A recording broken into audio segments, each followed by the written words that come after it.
It is another spectacular weather night in downtown Cincinnati, and we welcome you inside Great American Ballpark. Down to the final 5 games of this 2013 regular season, and we know the Reds are going to the playoffs again. Third time in the last 4 years. They're still 2 behind St. Louis for the top spot in the National League Central. Gio Gonzalez on the mound tonight for the Nationals, and the Pirates will be in Chicago. Reds and the Pirates each at 90 up, 67 down. And hi again, everybody, alongside the Cowboys. Jeff Brantley, I'm Tom Brenneman. Welcome as always to Reds baseball. And well, we thought the Reds would get it done in the 9th. That didn't happen, so they just waited until the 10th to get the win. Yes, they did, and they got it done with their leadoff hitter, believe it or not, a guy that was actually questionable starting this ball game, and he ends up with 3 hits, that one being one of the biggest. The 10th inning double. Actually, I think it was ruled a single off the left center field wall, but he hit it a ton, inches between being a home run. Mesoraco, the guy that started that 10th inning rally with a 1-out hit. Derek Robinson, a big hit, and Chu finished him off. And now the Reds, for the 4th time in franchise history, they're in the postseason in back-to-back years. First time Cowboy since the heyday of the Big Red Machine. And I think that's one of the reasons you didn't see the champagne popping in the dugout or in the locker room last night. This club has their eye on the division, and I think that's one of those serious issues. It's amongst the guys in the clubhouse. They want the win big time in the division. That's when they'll pop it, but they got to work to get there. Of course, Joey Votto last night, we saw another Reds franchise record. He walked unbelievably 5 times in the game last night, only the 3rd Red ever to do it. It's amazing the eye that Votto has and the ability to foul off the very difficult pitches that come to the plate. You put that kind of walks together, and these are not intentional walks. These are walks that he has earned getting on base. An on-base percentage leading the league yet again. So here we go. Second game of this series. Every one of them a big one now. Reds are still chasing the Cardinals. We'll talk about tonight's starting pitcher, what kind of role he's been on. You're watching Reds baseball on Fox Sports Ohio.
of the Cincinnati Reds and may not be reproduced or retransmitted in any form, and the accounts and descriptions of this game may not be disseminated without the express written consent of the Cincinnati Reds.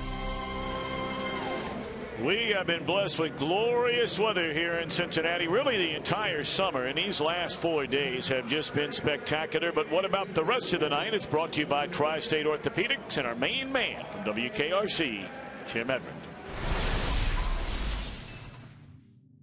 Some of you have referred to this pregame segment on Fox Sports Ohio as Hedrick hijinks.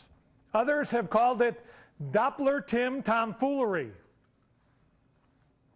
I'm here to say one thing. I resemble that remark. Now give me a pitch to hit.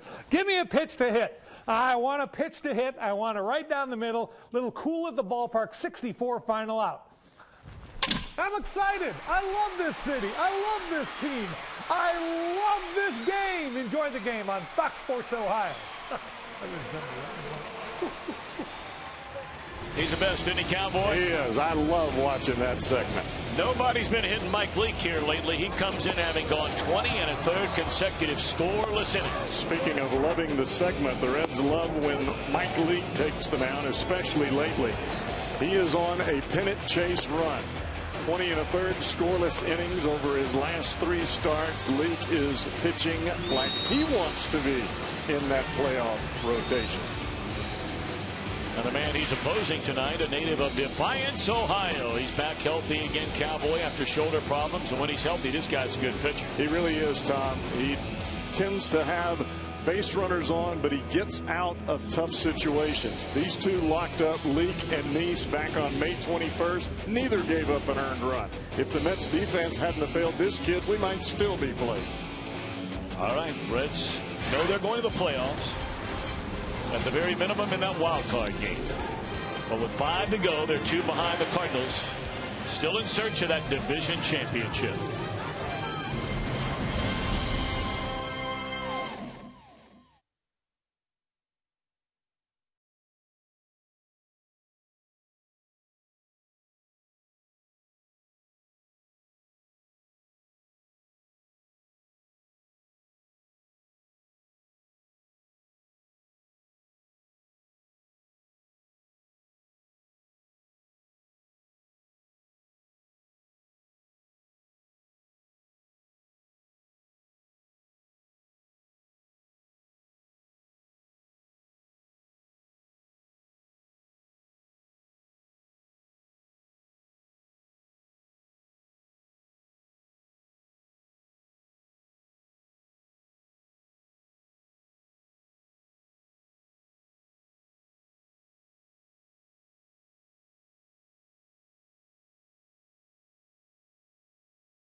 By the Ford F-Series, truck's a best-selling truck in America 36 straight years. By Cincinnati USA Regional Tourism Network. Book your stay at CincinnatiUSA.com. And by Skyline Chili. If you're feeling good, it's Skyline time.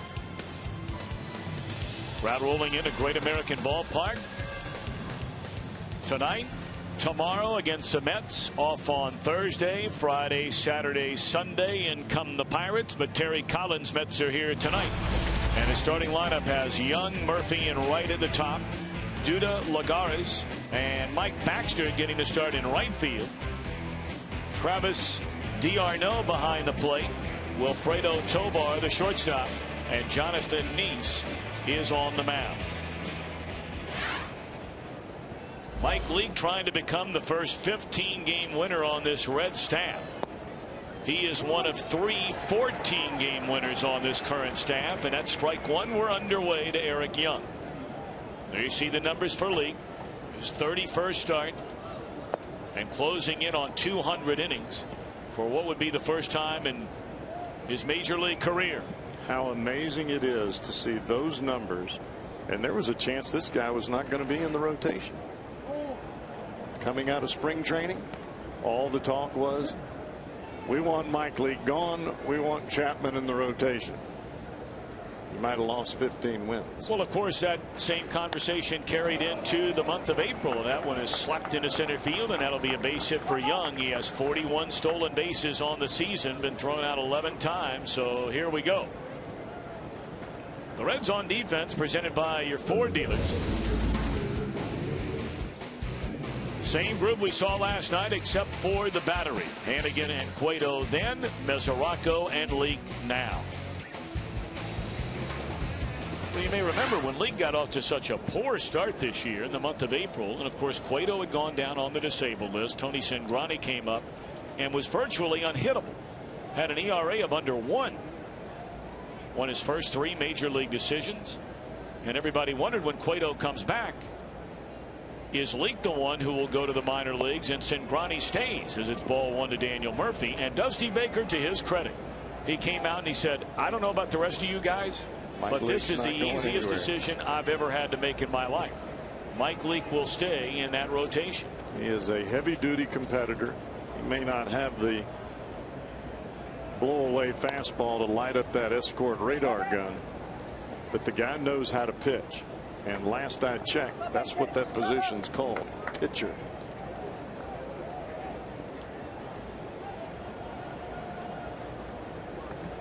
Leake went 8-9 a season ago. His team won 16 of the 30 starts that he made. And here he is this year, pretty much since putting the month of April in the rearview mirror. He's been as good as anybody statistically in the entire league ever since. Off the outside corner, 2-1 to the Mets second baseman Daniel Murphy. Murphy having a good year. 283 batter, 12 home runs, 73 runs batted in, closing in on 40 doubles. Yeah, you got a 2-hole hitter hitting right at that 300 mark. He's probably going to end up with 75 plus RBIs, but the doubles, Tom, you can't replace that.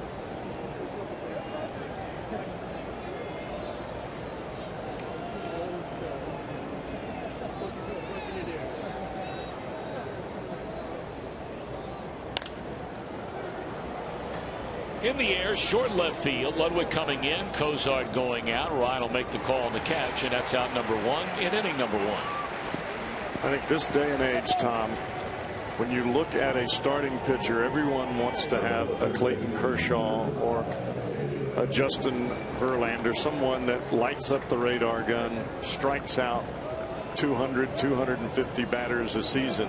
But the bottom line is getting outs and not allowing runs to cross the plate.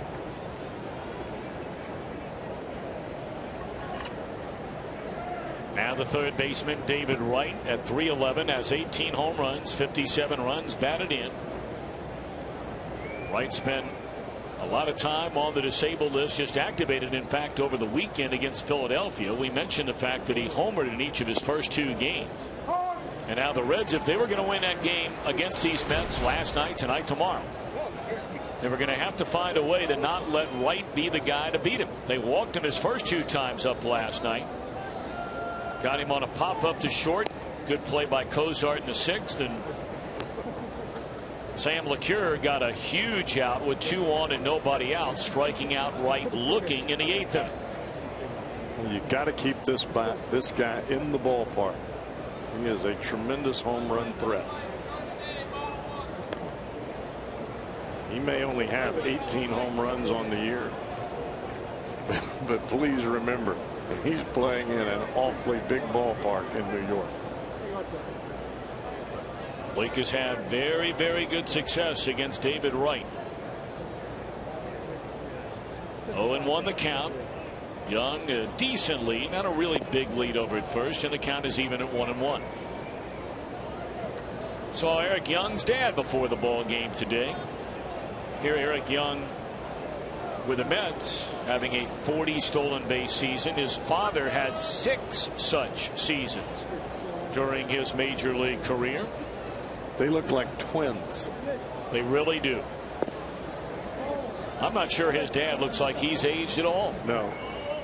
I saw him and I didn't know which one was which. If the kid hadn't had on his gym shorts, I would have thought it was the other way around. His pop still looks like he could put it on. Well, you're right. Of course, his dad will forever be known for the outstanding seasons. He bounced around with some teams, but he really came into his own as a player when the Colorado Rockies were born. He had the franchise's first home run there on opening day, throw down to second, and it's too high. And Eric Young has his 42nd stolen base of the year. So he's in scoring position with 1 out and a 3-1 count now on David Wright.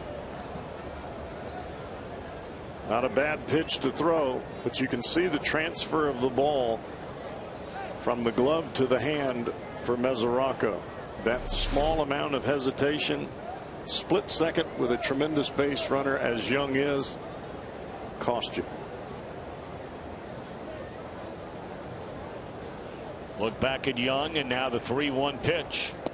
Beautiful breaking ball. That's the old knee buckler right there for strike 2. This has been a key pitch for Mike Leake here in 2013. He's always had it, but it's a matter of using it, and probably even more so having the confidence in it to throw it at any time.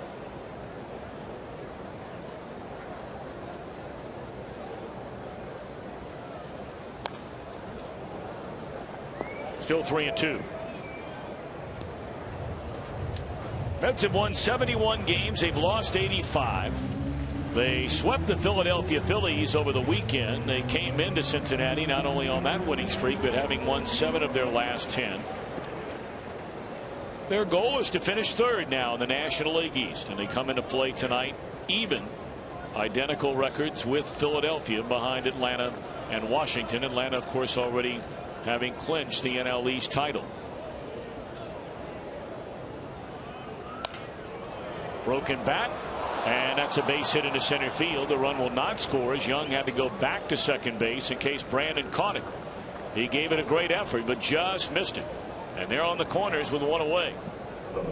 Didn't quite get this ball in enough, trying to cut it in on the hands or run it in on the hands of the batter Wright. He runs it in, but the ball stayed on the part of the inside corner. Young at 3rd, Wright at 1st, and here's Lucas Duda. He hit his 15th home run of the season here last night, which equaled his career high established a season ago. And Duda knocked in both New York runs in the game. The solo home run of the 6th to tie it. He had a sac fly RBI in the 3rd inning. You better keep an eye on Wright too. He is 17 out of 20 in stolen base attempts. David Wright reminds me of Jeff Bagwell over there at first base. He's a very smart base runner. He reads the pitcher, and if you don't pay attention to him, he will take second in a hurry. Good block there by Mesoraco, preventing Wright from advancing on to second base. Ball 1. And you see the games that Wright plays over there at first base. That lead, that pitch, he was not even a step and a half off the bag. And if you're a pitcher, you look over, you think, oh, well, he's not running, and then you forget to look back. He'll continue to creep off the bag and get that running lead.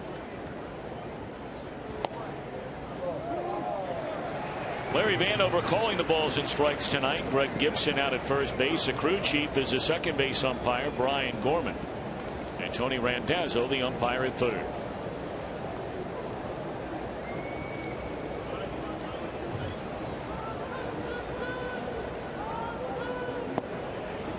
the outside corner once more, and that's to get ahead of Duda to ball and 2 strikes. That's an awfully good pitch there by Leake. A cut fastball that started off the plate and came right back to the outside corner. You can see the spin looks very slider-like. He may try to take the sinker and start it there and run it off, see if he can't get him to swing at a ball for a double play. Looked like he went around. They appeal. He did.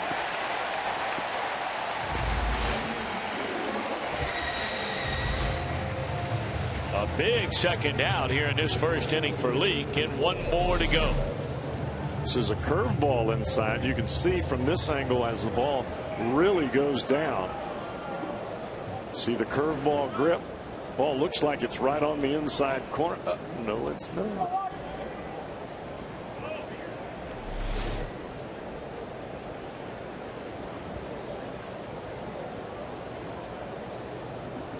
Now the center fielder, Juan Lagares. 251 batter, 4 home runs, 33 runs batted in. Runners at first and third, 2 are out. And there's that breaking ball once more, and again it badly fools a Mets batter. Strike 1. But you get young hitters coming to the plate, Tom, especially with runners in scoring position. They want to do something right away. They don't have the patience to wait. The adrenaline's up. They want to swing at the first pitch, hit that fastball, and try to get that run in. Leake using his major league experience to know better.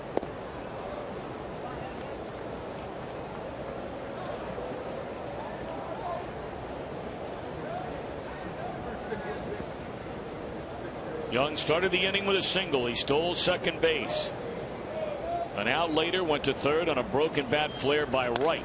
And there's a broken bat roller to Phillips, and that will end the inning. Beautifully done by Mike Leake. 2 hits, 2 left. Reds are coming up.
Dusty Baker's starting lineup. Shin-Soo Choo once more leading off. Brandon Phillips, Joey Bottom, Ryan Ludwig, the cleanup batter in left field. Jay Bruce and right. Todd Frazier down at third, and the latter third of Cozart, Devin Mesoraco, and Mike Leake.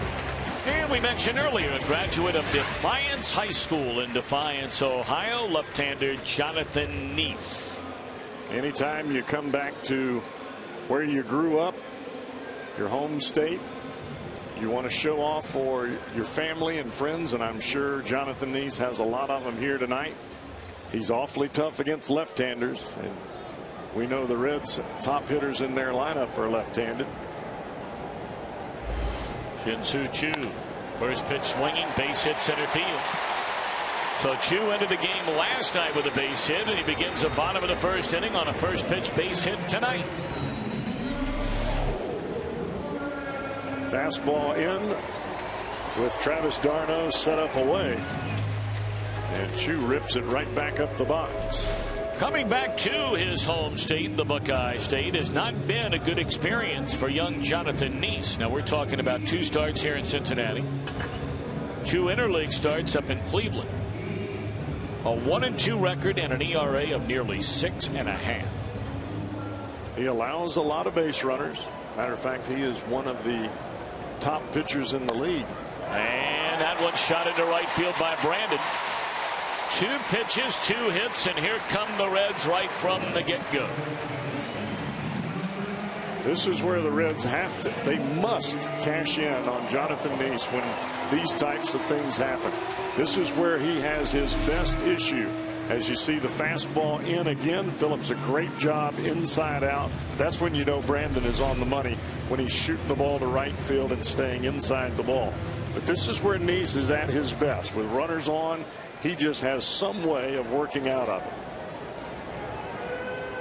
Joey Votto at 308, 24 home runs, 73 batted in, looks at a strike right down the middle.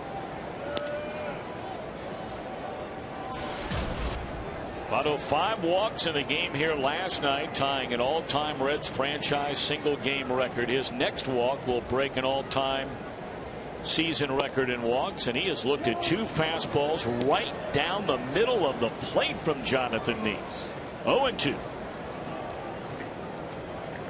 When you walk 130 plus times, the opponents know that you're taking early.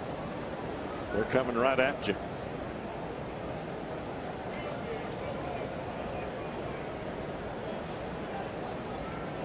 I get asked that question all the time.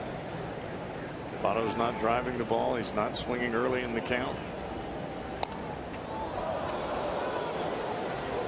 There are some years that go that way. And for this year, for Joey Votto, he has fought pitches off, and he has raised his on-base percentage by getting on via the walk. It's not all been about gap shots and driving in runs. That's been left up to Brandon Phillips and Jay Bruce. But he's been aboard when they've been hitting.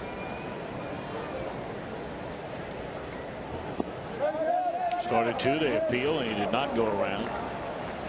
1 ball and 2 strikes on Votto.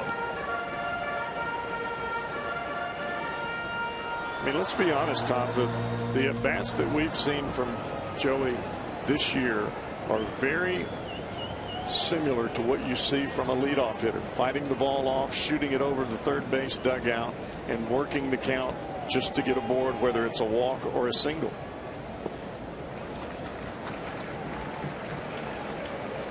But there have been times as well when the Reds have needed a big shot, i.e. Pittsburgh, a line drive down the left field line. It's a home run. The power is there. It's just a matter of circumstance. 2-2 to count. And there's strike 3 call. Took all 3 fastballs.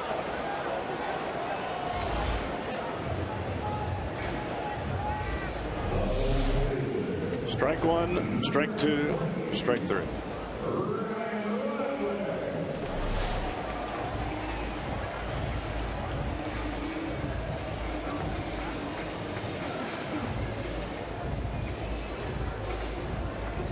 That's why it's incumbent on Ryan Ludwig to get things going in the right direction. Tough night last night. Reds really need him to rebound tonight, especially with the left-hander on the mound.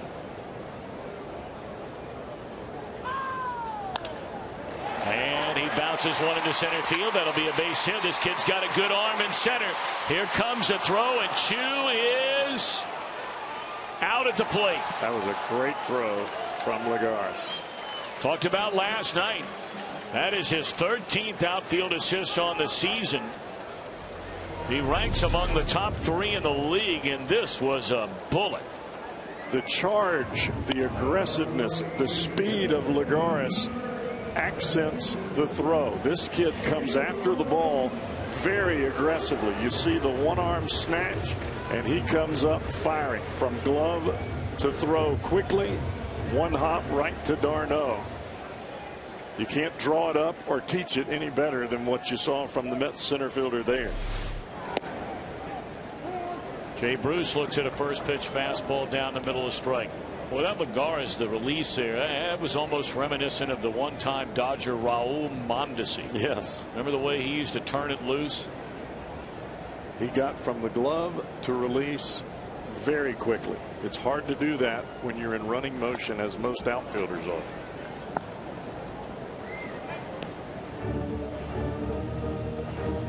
Now, among center fielders, Lagares has the most assists among all National League center fielders. Oh, what a throw that was. You saw Darno. I mean, he didn't move. No. It was right on the plate. And we saw last night a throw from Lagares home, and Mark Berry had to hold the runner, Frazier, at third base. I mean, that is a weapon. We talk about it all the time. It is such a unique throw, having to do it from center as opposed to left to right because of the mound. You have to clear the mound with the throw. That's why it's so important to charge the ball aggressively so you can land the ball right over the top of the mound in between there and home. Golly day. That is how Jonathan Neese has pitched throughout the second half. 3 hits in the inning, and the Reds do not score.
Just 1 inning of play. You know, we were talking about Mike Lee coming in, and now his scoreless inning streak goes to 21 1/3 after the scoreless top of the first. And he's knocking on the door. Some pretty tall cotton there. Mr. Browning in '89 and again in '90, and of course Tom Seaver. After coming over in 1977, his first year as a Red, all he did that first year was put together a 27 inning consecutive scoreless streak. Blake is a consummate pitcher, not going to try to overpower anybody. Mike Baxter getting a start out in right field tonight, only a 190 batted, 4 runs batted in without a home run. And I really believe, Tom, that the 2 off-speed pitches for Leake have made a tremendous difference this year. The changeup, he's taken a little bit off of it, but the curveball has been a real equalizer. You know, if there is one guy on this Red staff more so than anybody else, and it would make perfect sense because of the stuff they have. You know, you look at Bailey, you look at Cueto, you look at Matt Latos. There's a base hit. Wow, it had a funny hop all the way on it. I mean, that had a lot of movement on it, almost like a knuckleball going into right field. I mean, you really can't blame Jay Bruce for that one. That was as strange a looking ball leaving the bat and in the air as you'll ever see. It looked like he got so far inside the ball that it was spinning back towards center field. That looked like he hit it down the left field line versus the right center field gap. And we know Bruce is as good as it gets in the National League, and I would suspect we don't see everybody play in the American League, but it would be hard to imagine there is a better defender in right field than Jay Bruce.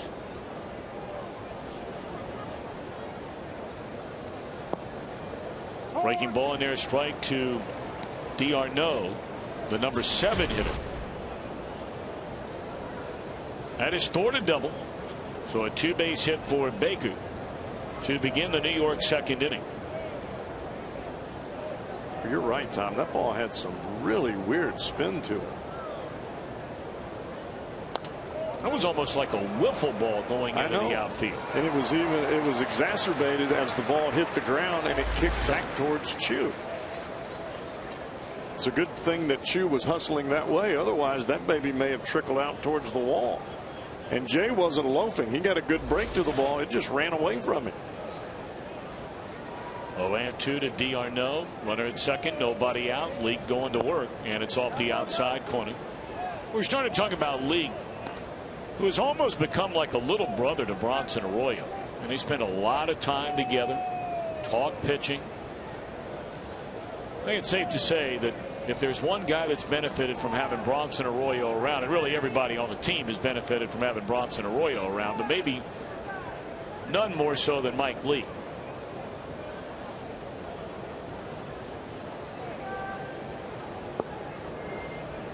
And I think the big thing that League has really started to take to heart from Arroyo is the ability to change speeds with the same pitch, whether it's the cutter, whether it's the sinker, sometimes the curveball or the changeup. But Leak has really gone to a point where moving the ball all around the strike zone and changing speeds, the same effect that you get from Bronson Arroyo, just not the same style.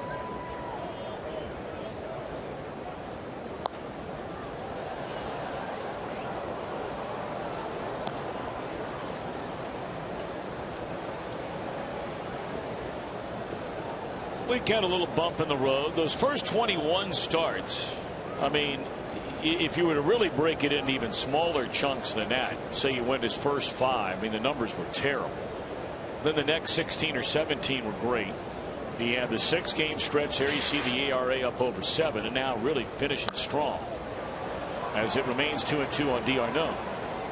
Just like a batter gets into a hitting slump, you want to make that tough time in your year as short as possible.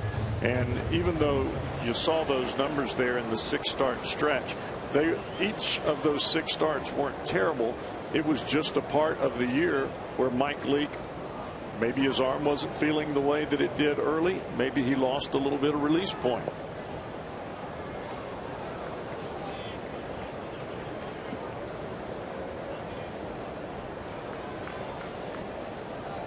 But you look back at the first half, and the numbers for Mike Leake were worthy of the All-Star team. And that's one of the things that when you talk about a guy that really has been your number 5 starter, I mean, my goodness, how do you hope for better than that? 3-2 now on D'Arnaud. Runner at second and nobody out. And there's strike 3 called on the outside corner. Second strikeout of the game for Lee. You strike out a batter with a fastball at 3-2. Well, really, a lot of times with a fastball at any point in time with a runner in scoring position, you've just beat the batter mentally. You've worked him to a point where he's looking for something else, and you just paralyzed him. So now the number 8 hitter, Wilfredo Tovar. We mentioned that he made his major league debut on Sunday in Philadelphia and had quite a day. A couple of hits, knocked in a run. He officially played in his second major league game here last night. He came on, you may remember, in the 10th inning and butted. Satin over, who had led off that top of the 10th with a base hit. But then Manny Parra got the line drive double play off the bat of Eric Young, and the Reds won it in the bottom of the inning. And that's into center field, a base hit. They are going to wave the runner around. Chu looked like it took a long time getting that ball out of his mitt. When that ball went into center, you thought he had a legitimate chance. And it wasn't even close, and the Mets have a 1-0 lead. Very similar to the same ball that Ryan Ludwig hit earlier, that Lagares threw out the Reds runner at the plate. You see where Chu is charging very aggressively, but instead of a quick crow hop and release, it almost looked like a crow hop and then another crow hop. That extra step cost you at the plate. So the scoreless inning streak is by the board for Mike Leake as the Mets get to him here in the second inning on a single by the number 8 hitter. And now it's a pitcher, Jonathan Nice. 7 hits, 35 at bats, 2 doubles, 4 runs batted in. He can hit.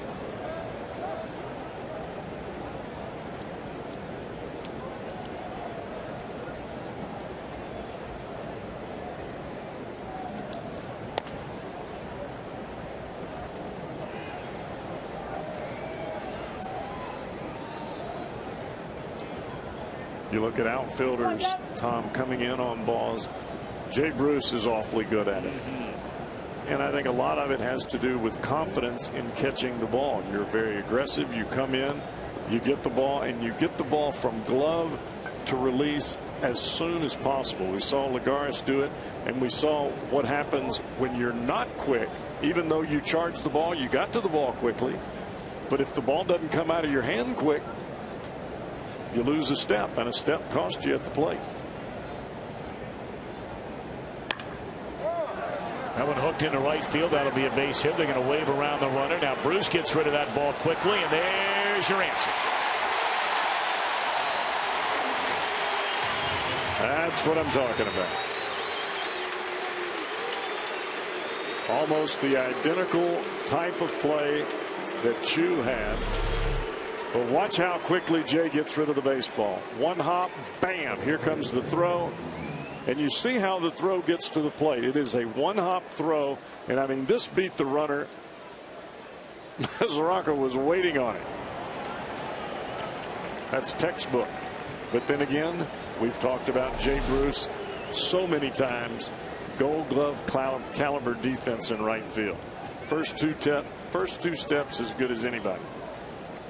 13th outfield assist for Jay Bruce this season. So Nice at first base, 2 around. And his ball is clobbered into deep left center field. Chu not going to get it. It bounces over the wall. The Reds get a break because Nice would have easily scored. Tell you what, they're squaring up. Mike Leake so far here tonight. That is 9 batters that have come to the plate. And make it a 10th batter now, and they have, what, 6 base hits. You see where that ball ended up, right in the heart of the plate. Mesoraco set up away. The two-seam fastball. Leake started it in, and the run didn't take the ball to the outside corner. It took it to the middle of the plate. And big league hitters, if that ball is around the middle of the strike zone, they're going to get good wood on it. And I think that's what Brian Price is talking with Mike Leake about right now. Let's get the ball to the corners.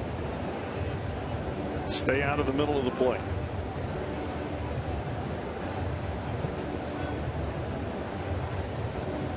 Inning began with a double by Baxter, but Leake came back to strike out d'Arnaud. Tovar a single in the center, plating a run. Nice a single to right, with Tovar being thrown out at the plate. And now Nice advances on to third after a double, ground rule double, off the bat of Eric Young. And there's Murphy, who popped up to Ludwig in short left field in the first inning. It's a big out right here, the biggest Leake has had here in the early going. Ran it way in on him and hooked foul. And that's what you have to do as a pitcher. You get a team that's really going good. They start to put a rally together against you. You've got to get the ball in on their hands. You've got to make them retreat a little bit. It's not necessarily mean you spin it up around their chin, but you've got to make them retreat those hands. Put them on the defensive. There we go.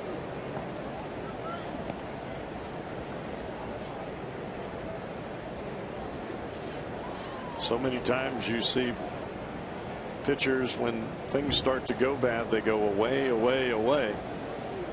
Hitters just keep reaching out there and slapping it. You got to come in. Well, he had a pitch to clobber right there and fouled it straight back. Leake got away with one.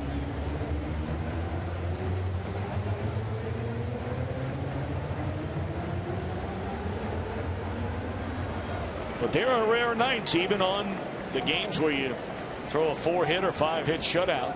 It is rare that you'll go through a game where the other team didn't have chances. Oh, yeah, no doubt. To hit the baseball. Just got to minimize those opportunities, and this is one of them right now.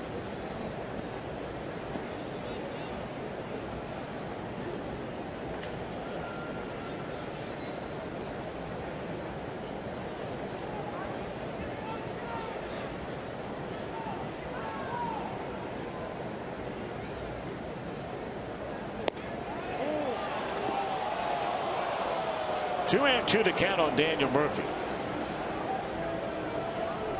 This ball starts on the plate, and as you can see, it just edges off. Now Lee can do two things. He can either come back in as he started earlier. He can backdoor the breaking ball, or he can start right back out there again.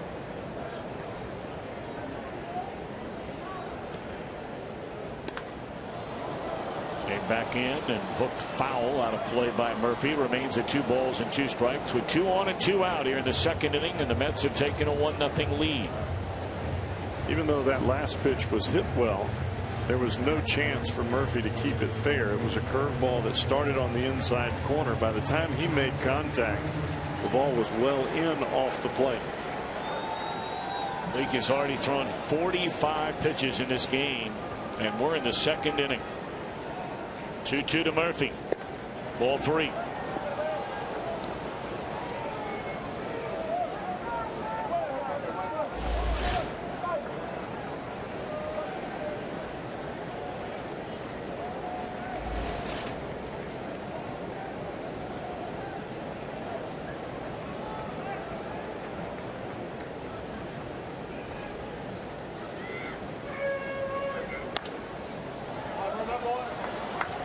You and I talked about this last night, Tom. That 2-2 count for a pitcher, you really want to make the hitter put the ball in play there.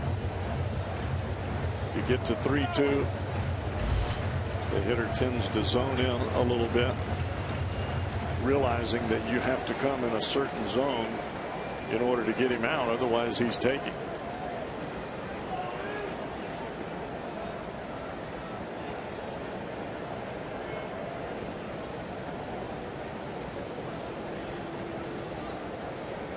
Well, the body language out there right now between pitcher and catcher, Cowboy, and you've lived it. It doesn't look all that good right now, does it? Well, I think right now Leake is really trying to find his release point, just the finger pressure on the baseball. Normally Leake can cut it and sink it at will, but right now it's not there for him.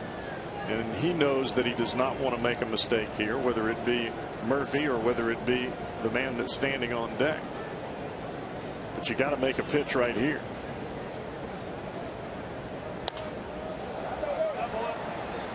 A lengthy at bat here for Daniel Murphy. It remains 3 balls and 2 strikes.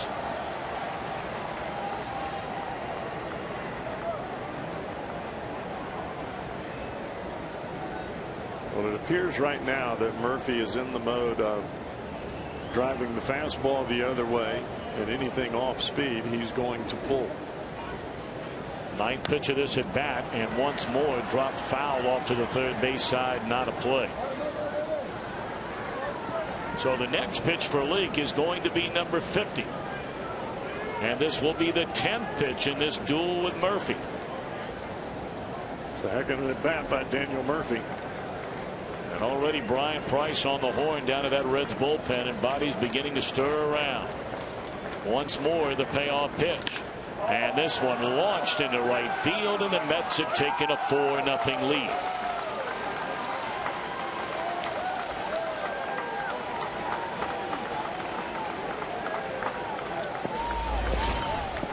It looked like Leake gave in with the fastball there, and you don't normally see that from Mike. It cost him big time here tonight. Fastball supposed to be in, and it runs right to the middle end part of the plate, and it hit hard.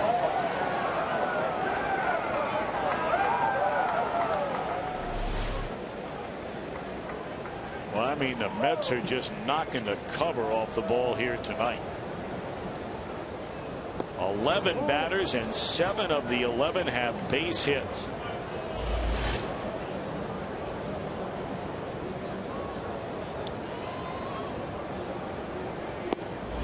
Breaking ball is in there, strike to David Wright. 1 ball and 1 strike. Wright singled into center field. That was back in the first inning when the Mets stranded 2. Well, we got a long way to go here tonight. There's no doubt about that.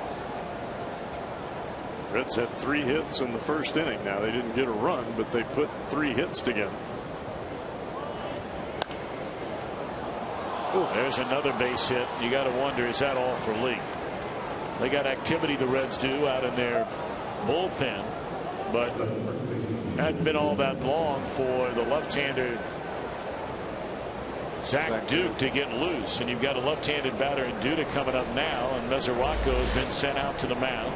Mesoraco is buying as much time as possible. I think the move right now is to bring Duke into the ball game.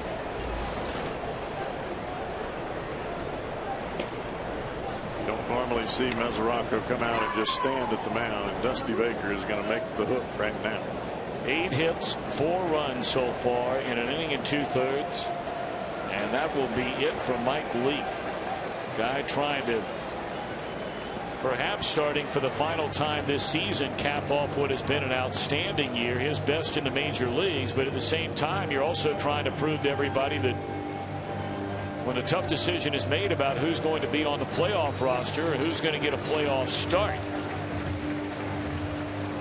you would have rather had a good outing, fresh in the skipper and pitching coach and general manager's mind. Well, there's no doubt about it. Every start is critical right now, because going into the postseason, it's all about what have you done for me lately? Who is the hot hand right here, right now? So this will be our Skyline Chili call to the bullpen. That matches League's shortest outing of his major league career, an inning and 2/3.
For Mike Leake tonight, an inning and 2/3, 8 hits, 4 runs.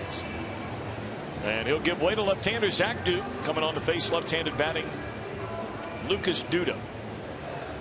And I think right now you just want to get the inning over with and get the Reds back into the dugout and see if they can't put their offense to work as they did in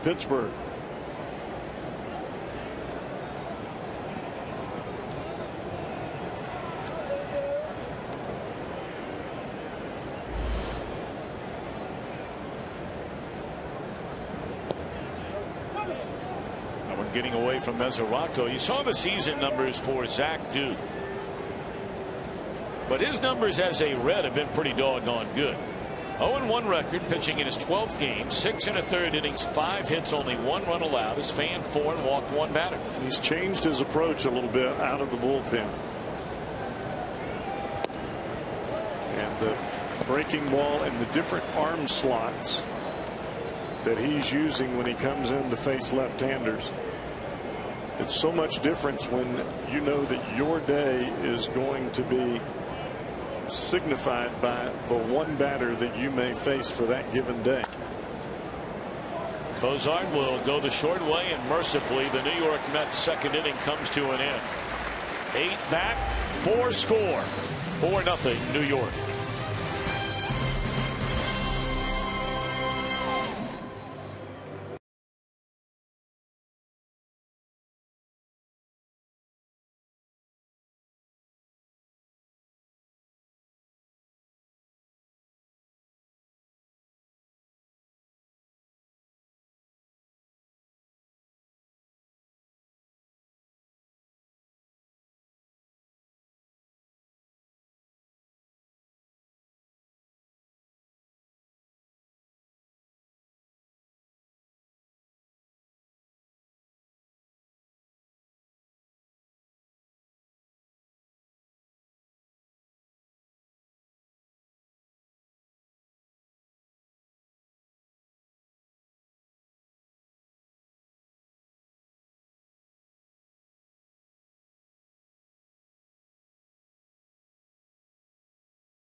From Fairfield will win that beautiful new Tundra on display every night here at Great American Ballpark, and you still have a chance to register for your chance to win it.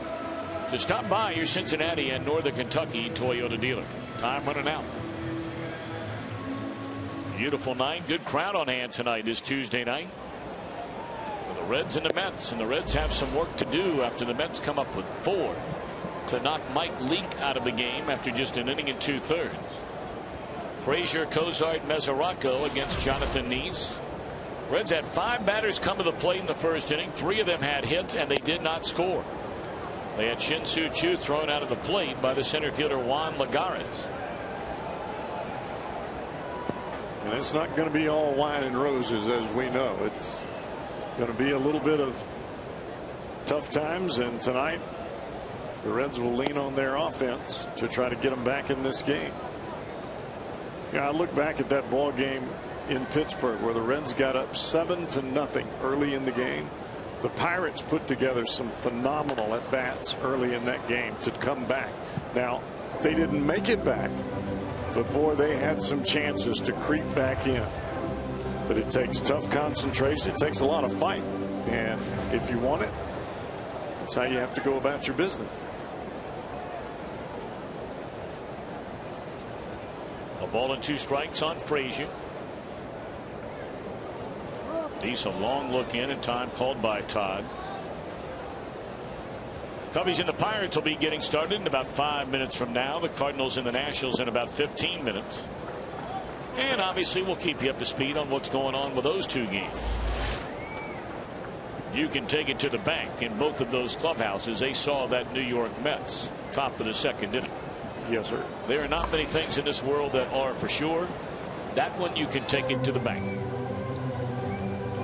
You hear so many times, and some players will be real honest about it. Yeah, we're watching the scoreboard. I think some players would like to have the scoreboard turned off during the game so they don't have to worry about it, because you do watch and you are concerned about what's going on elsewhere.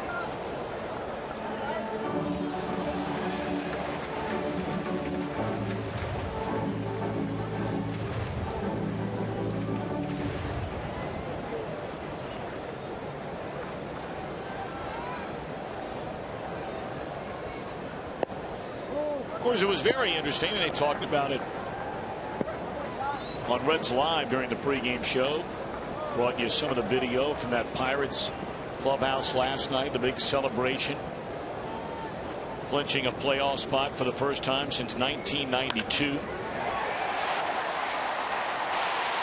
Down the left field line, and this will be extra bases for Frazier. So a nice start to this Reds bottom of the second inning.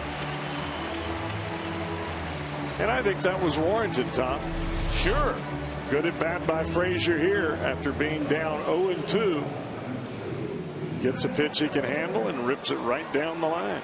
But there's a difference this year going to the playoffs for the Pirates, who haven't been there, as you said, since 1992, and the Reds, who their eyes were set on division title. They still have that task at hand. Yes, they're in, but I think the guys want to celebrate. That hit off the pitcher's glove, and a nice play made by Mr. Tovar, advancing on to third as Frazier won out in the inning. I think guys want to celebrate when they feel like they've had a job well done, and I think that's where the Reds are right now. Yes, it's a job well done to get into the playoffs, but that's not where they set their goal.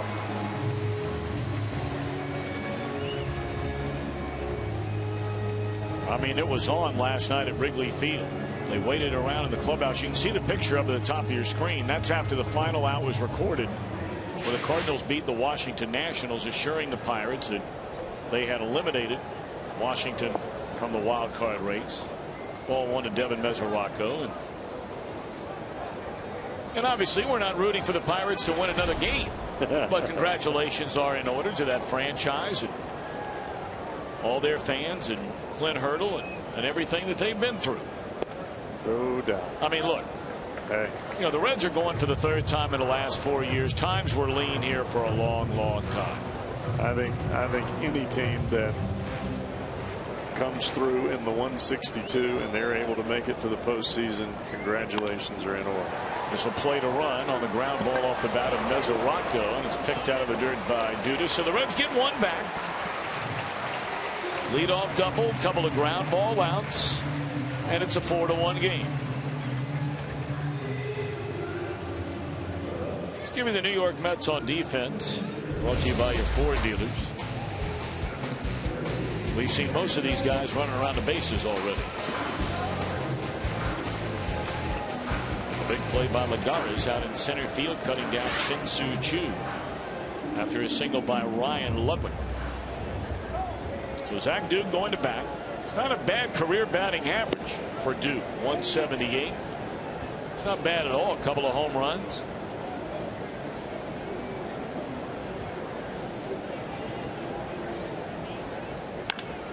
And he stings this ball, and it's by a diving Murphy into right field, a base hit. You go through your major league career as a starting pitcher, and that's what primarily Duke has done.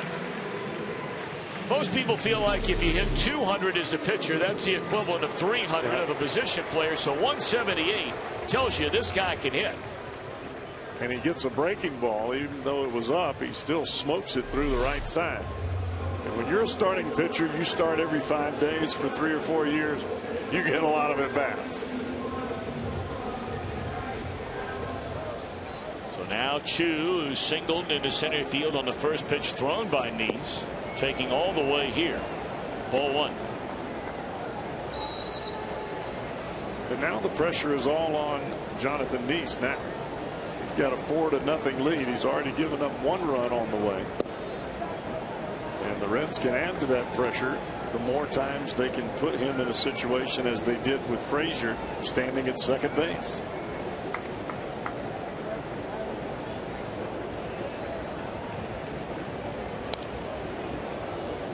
One cut, fouled straight back and out of play.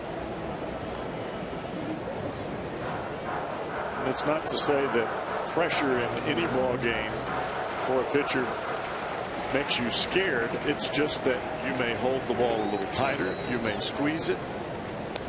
You may think twice about a pitch instead of going with your instinct. It's just part of the nature of the game. Instead of just flipping that slider up there like you would in a 10-2 ball game, feeling nice and loose, as the game gets closer, you try to aim it a little bit more. Sometimes when you aim it, it gets hit out of the ballpark. Well, he fell behind 2-0, got to 2-2, and now has gone 3-2 on Chu. Brandon Phillips would love to have a chance to come to the plate here in this second inning. That will depend directly upon the result of this at bat. Nice v. Chu. And that ball is in the air to left field, and the Reds inning is over. They get one back, end of 2, 4-1 New York.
By Elk and Elk, serious lawyers for serious injuries. Call 1-800-ELK-OHIO. Most extra inning games this season.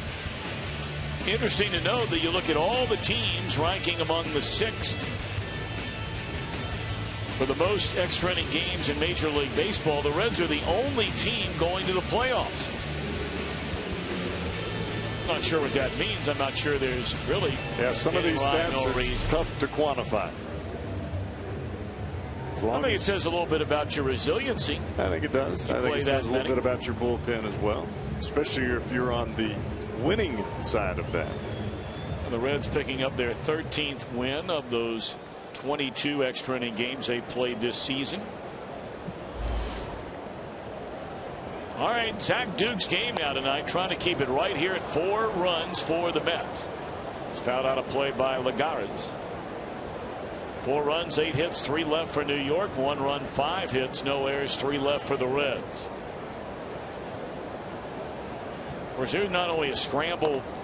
Well, now it's a moot point. We know the Reds and the Pirates are both in the postseason, along with the St. Louis Cardinals. In fact, all the teams in the National League, it's a done deal. Dodgers have won the NL West. Braves have won the NL East. It's just a matter now of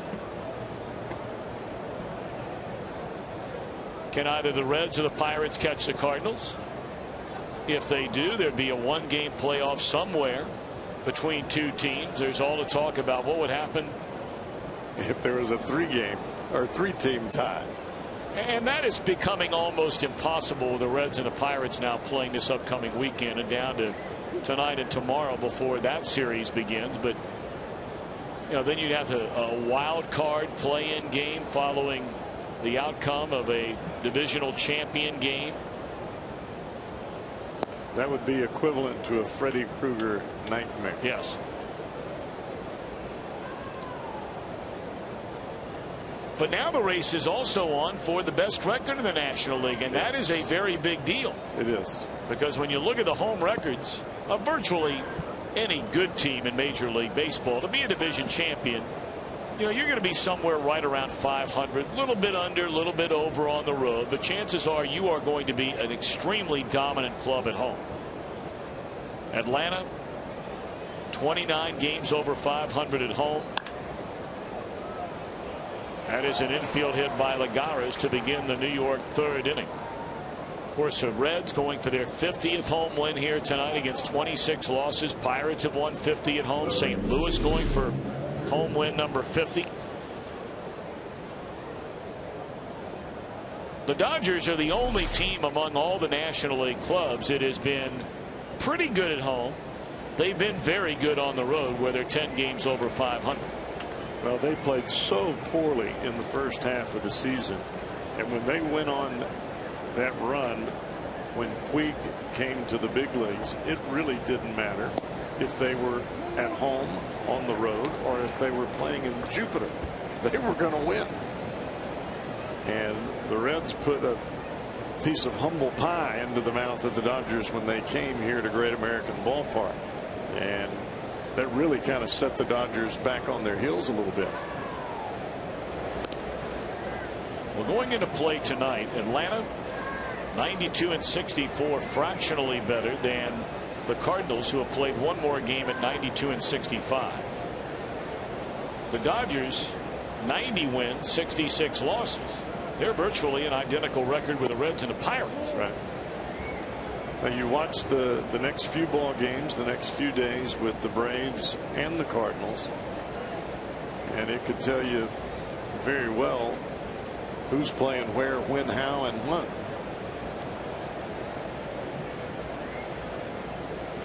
One and one on Mike Baxter. And that's off the outside corner. 2 balls and a strike. We are in the top of the third inning. Second batter into the third inning. The crazy part about that scenario that you just mentioned, Tom, it could be a done deal. The Reds could get home field advantage against the Pirates by winning 2 out of 3 and having a better record than the Pirates for that wild card game. But if the Cardinals continue to play the way that they are, it may be you may play the wild card in the Central against the Pirates, and then the winner of that game stays in the Central for the division series. Because the wild card winner has to play the best record. That's right. Doesn't matter if it's in your division or not. Not this year. And that would be a best of 5 division series, as we know. Correct. Although they have changed the format, and really they've gotten it the right way. That ball pulled foul. You may remember last year went 2 and 3. The team with a better record had to open on the road, and you thought, man, that's not very fair. And the Reds went out there to San Francisco and just overwhelmed the Giants, and you're thinking, okay, we're in business now. Up 2 games to none, 3 of them at your place. We know what happened. This year it goes back to 2-2-1. The team with the best record will play potentially in a best of 5, 3 of the 5 at home, including a game 5. Well, the planning was a little bit off last year, and you ran out of days there because everything was put in motion after the season had begun. So the 2-3 was set in because dates had already been set for LCS and World Series.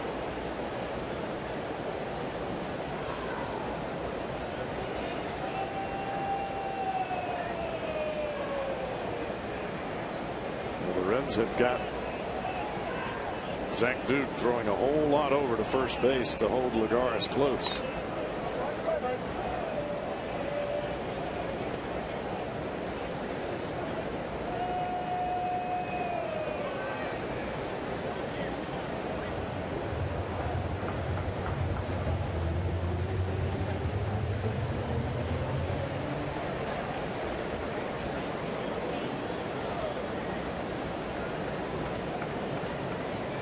Two and 2 on Mike Baxter, and Duke ready, and struck him out swinging on a breaking ball. That's out number 1 here in the New York third.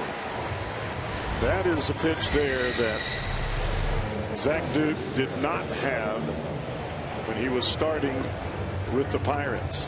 That drop down step towards the first base dugout and bring that breaking ball from behind the left-handed batter. Low 3/4, almost sidearm. Big sweeping hook.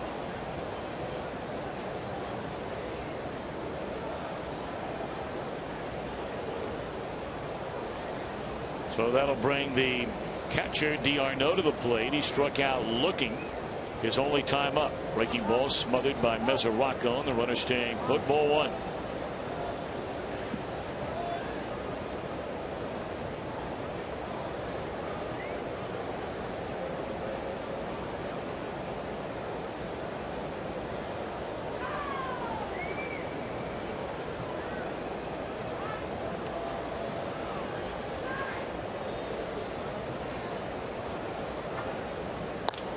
Fouled off out of play. 1-1.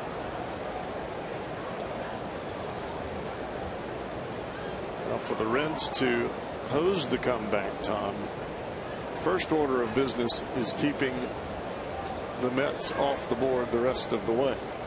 And that will be up to this Reds bullpen. They pitched very well as of late.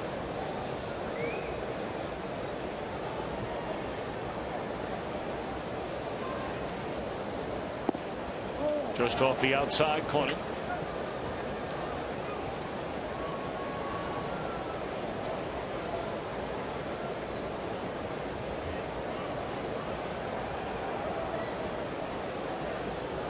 This is really the first time we've seen Zach Duke go back out since really his first appearance in Colorado.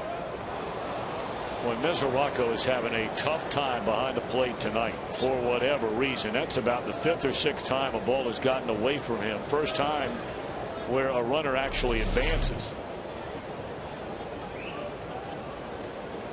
Well, it's one thing to frame the baseball and to catch it so that the umpire gets a good look. But the object, number one, is to catch the ball, and frame it is secondary. You can't have a ball go right by you like that.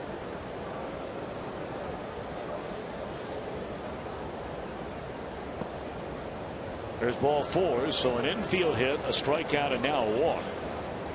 And the Mets, who left 2 on base in a scoreless first inning, they had 4 runs and 6 hits, left 1 on in the second. Have 2 on with 1 out here in the third, and Tovar coming up.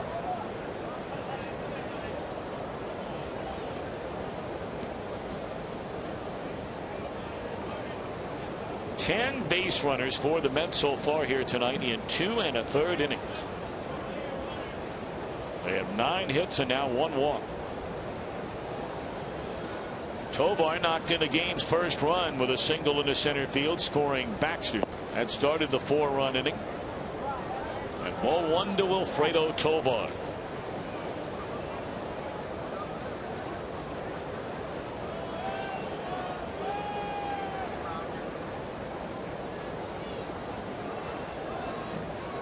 Tovar young, and he just turned 22 years old a little more than a month ago, and native Venezuelan. Look to the strike. They signed him right when he turned 16. We're seeing that more and more. Kids with high talent, high ceilings. They want to sign them before they get to the point where they can command those big bucks in the bonus area.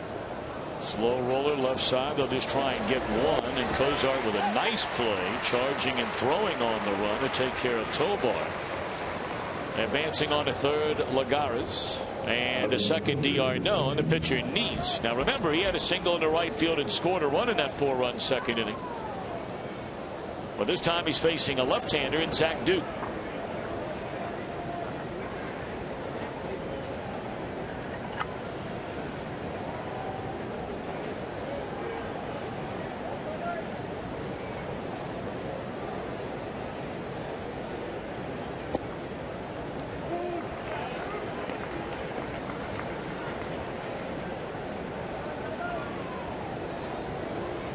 Jonathan Neese was born on the night the New York Mets won the World Series in 1986. How about that? It's almost destined to be a New York Met when they beat the Boston Red Sox in that unbelievable World Series, winning in a 7th game. Went to the same high school as Dodger Chad Billingsley there in Defiance High. 1-1 pitch into left field. They had it played that way, and it's foul.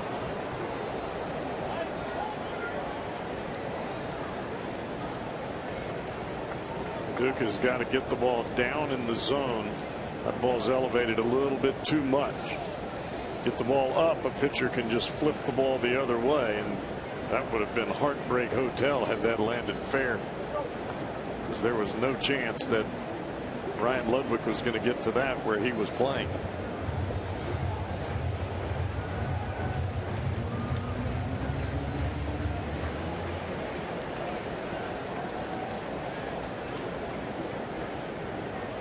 Duke trying to put him away, ahead 1 ball and 2 strikes.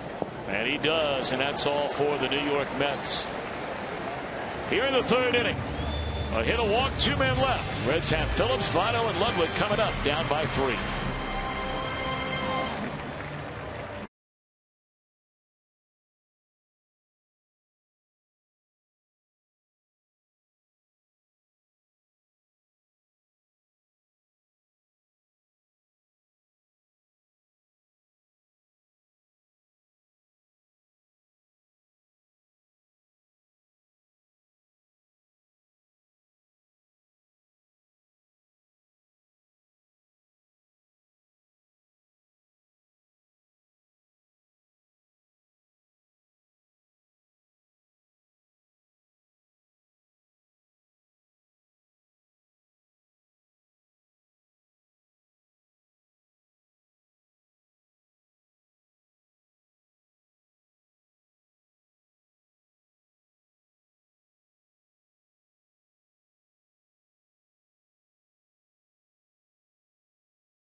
On base in a single season by a Red, and Joey Votto will break this. Needs to reach 1 more time to tie Peter Edward in 1969. Look at Rose on there 3 times in his career, up over 300.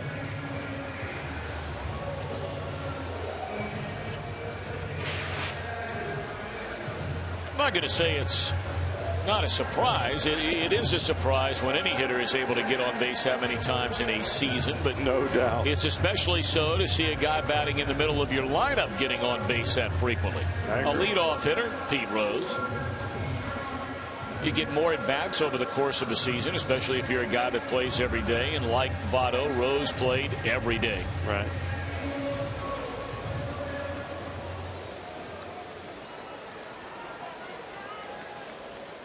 He was fun to watch. He was something else, man. Oh, man. I mean, that's one of those players. And for every generation you have those players, but for guys our age who grew up, you know, the 2 guys, and there are a lot of other people out there, they're going to throw out some other names, and look, you know, who you remember is who you remember, but the 2 guys that just played the game, that you want everybody to play the game the way they did. In the National League, it was Pete Rose. And in the American League, it was George Brett. Yep. They came to beat you every day. And isn't that what it's about? Well, that's the one stat that Pete Rose will talk about more than any other. You can bring up the number of base hits. You can bring up anything you want. The one number that is the most important number to him is, in the history of professional sports, not just baseball, professional sports, he played in more winning games than any individual ever in the history of sports. That's why you play. Play to beat the other guy. At least I think that's why you're supposed to play.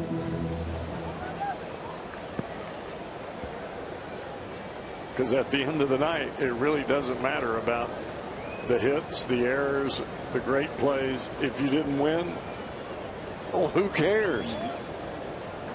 You know, you talk to guys in the generation, the one in front of us, my dad's age, you know, those in their late 60s, mid 70s, somewhere in that range.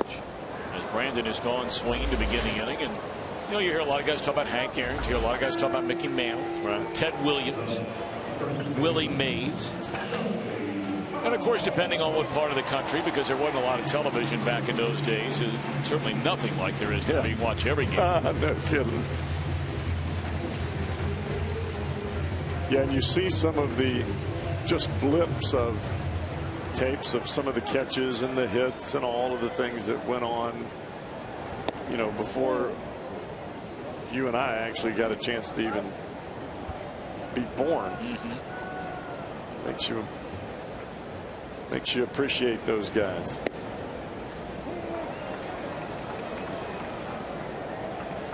Votto struck out looking his first time up. In fact, during that entire plate appearance, he did not swing the bat one time. Nor has he swung the bat in this plate appearance. 1-2. I think what we're seeing from Jonathan Nice is what Terry Collins, his manager, wants to see, and that is pounding the strike zone. I beg your pardon. After Votto fell behind 0-2 in his first at bat, he had that little half swing, check swing that he fouled off to the third base side to keep the at bat alive. Very similar to that swing there on a fastball up and in. And evidently not seeing the ball very well out of the hand of Jonathan Nice. And he's looked at strike 3 for the second time up tonight. 2 away in the inning.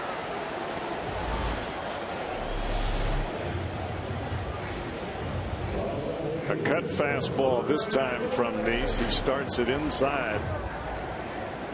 And Votto taking it, thinking it's going to be a ball, and it cuts right over the inside corner. You're seeing more and more pitchers doing that. They'll start that pitch underneath the hands of the hitters and run it back over the plate. Ryan Ludwig, first pitch swinging, a base hit into center field. Reds have had at least one hit in every inning. In fact, in each of the first 2, they've had multiple hit innings.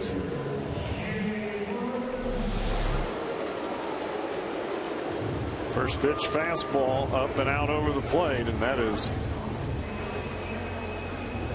the cookie for Ryan Ludwig. He's a first pitch hitter anyway, especially when the ball's there. You see what Nice is doing. He is trying to pitch as fast as he possibly can to try to keep the Reds from getting any type of comfort in the strike zone, in the batter's box, so that he can pound that strike zone without the awareness of the hitter. Breaking ball pulled foul by Jay Bruce. He, like Votto, struck out looking his first time up. Work quick, throw strikes, change speeds. Can't tell you how many times I've heard that in hitters' meetings.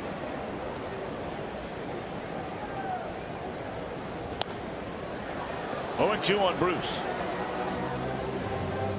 Well, there's certainly a sharpness about Nice in this inning that we have not seen in the first 2 innings. He is very comfortable right now. He's got the 3-run lead. He's working quick. He's changing his delivery pattern a little bit.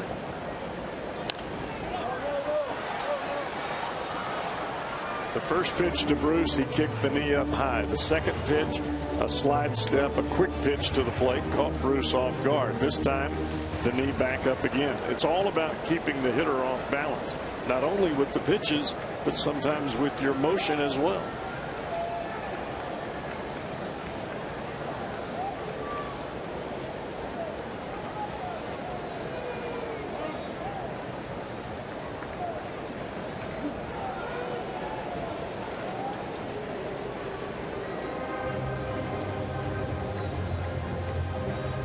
Very rarely are you going to get all your runs back in one inning. Yeah, you can get them back with a home run, but you want to just try to keep chopping away at the lead. And the inning is over. 1 hit, 1 man left. We played 3 at Great American Ballpark, and the Mets lead is 3.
American Ballpark, huge weekend. Friday, Saturday, Sunday with the Pirates in town.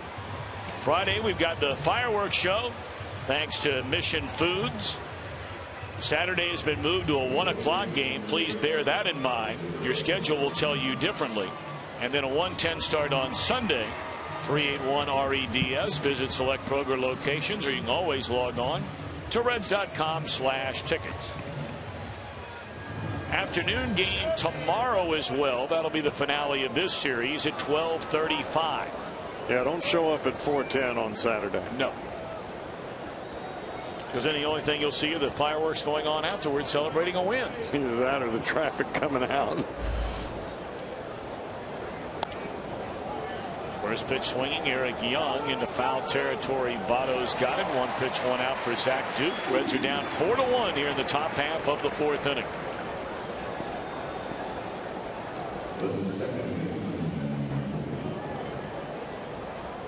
Reds need a quick inning on the defensive side. I mean, seemingly the Mets have been at the plate all night tonight. They had 2 hits in the first inning. They had 6 hits, scoring 4 times in the second. They had a single. They had a walk. They stranded 2 in the third.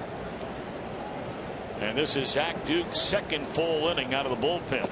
He came on to get the final out, Lucas Duda, in that 4-run second behind starter Mike Lee.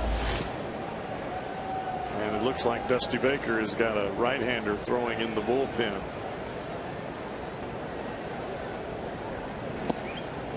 Definitely want to make sure that you don't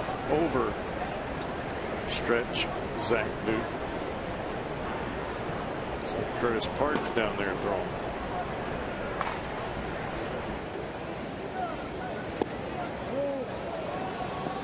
Off the inside corner, 3 balls and no strikes to the left-handed batting Daniel Murphy. He popped up to short left field his first time up, and then had a 11 pitch at bat that he capped off with a 3-run bomb to the seats in right field in that 4-run second inning, and a career high for Murphy. 13 home runs, 76 runs batted in. It was a great at bat by Murphy. He fouled off a lot of pitches to get one that he liked.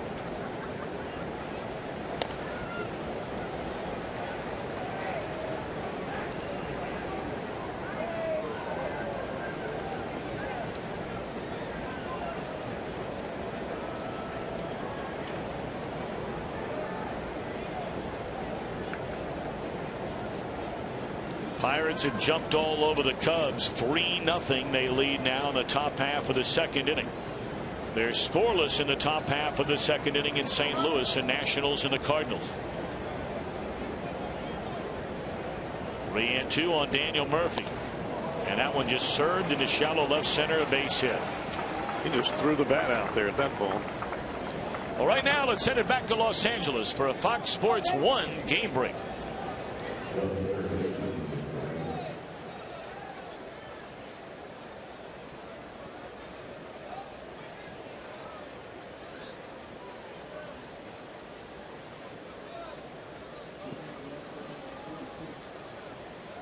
All right, thank you very much. 1 on and 1 out here in the Mets' 4th inning, and that'll bring up right-handed batting David Wright. You mentioned they have the right-hander Curtis Parch getting ready in the bullpen, but they have decided to keep Zach Duke in there to face the right-handed batting David Wright.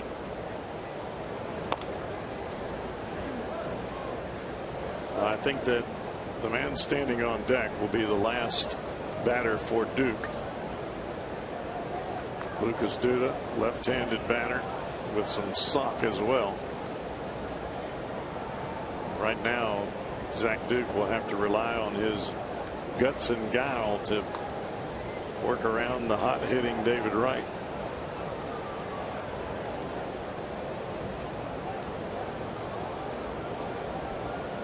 Oh, and 1 to David Wright, and it's off the inside corner to even a count.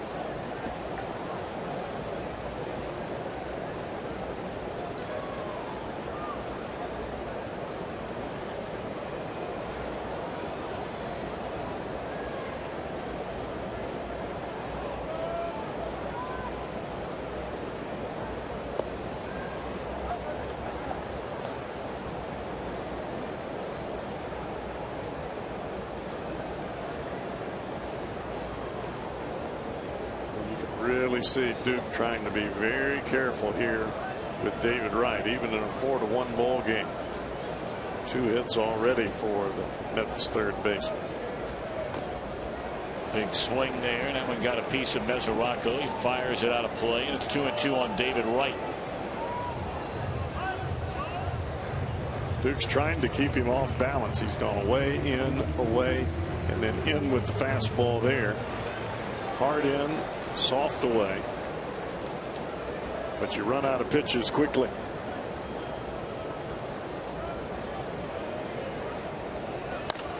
Bouncing ball, could be 2. There's 1, and the throw to first. That's all for the Mets in the 4th. Nice job by Zach Duke. Very much.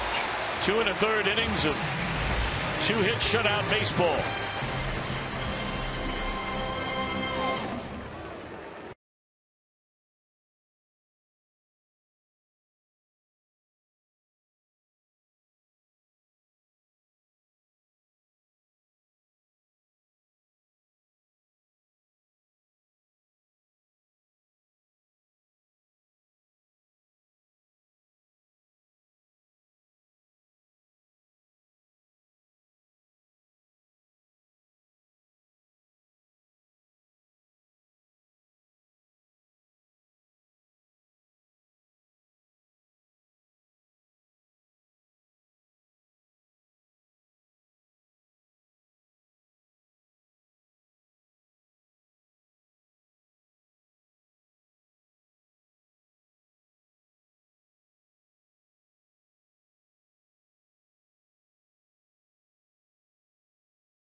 left-hander, awfully tough. Curveball to Phillips. A cut fastball to Votto, and then a fastball to Jay Bruce. That is tonight's whiff. Brought to you by Head & Shoulders Now, with a hint of Old Spice. And of course, there is still a hint of Old Spice coming off the very distinguished frame and hairdo of one Jeff Brantley. We documented, for those of you that may have missed it early in the year, one of the rare games you and I worked together here on the TV side, about how when you were a little boy, you like that, don't you? You thought it'd be a good idea to put a little bit of that Old Spice in your hair. Well, my dad was splashing it around all over his face after shaving. I didn't shave, so. Line drive by Frazier, and that's out number 1. The only place I had to put it was on my head. Smells good. There's no doubt about it. Frazier hits that baby right on the button. This is the kind of game, Tom, where you can get awfully disappointed if you're in the Reds dugout. You can always look at things as, oh, this is just not our night. Things are not going our way. We get 3 hits in the first. We can't get a run in. The guy gets thrown out at the plate. A line drive right at the guy. They dump in some hits and then a home run. But you can't think that way. That's the mental part of this ball game that you have to fight with everything that you've got. Keep it out of your mind. You think positive. We're going to come back no matter what, and you keep fighting until you get there.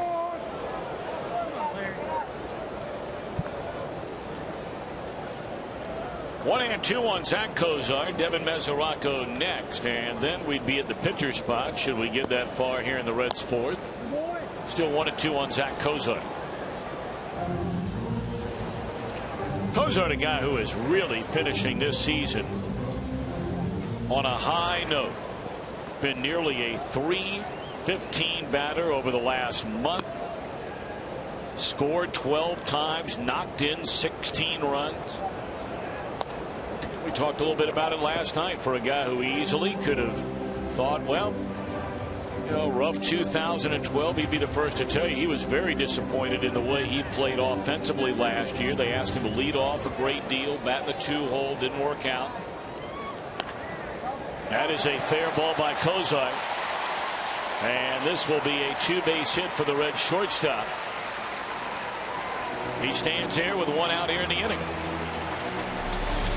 A breaking ball. Cuts right in on the inside corner. That is a pitch that Nice was trying to tie up Kozar, trying to pop him up. You see the ball cutting in. You see where the location of that pitch is. It's below the belt. When you cut that ball in, you want it above the belt on the hands of the hitter, so he ties himself up. When it's below, all the hitter does is drop the head of the bat. Down the line the ball goes.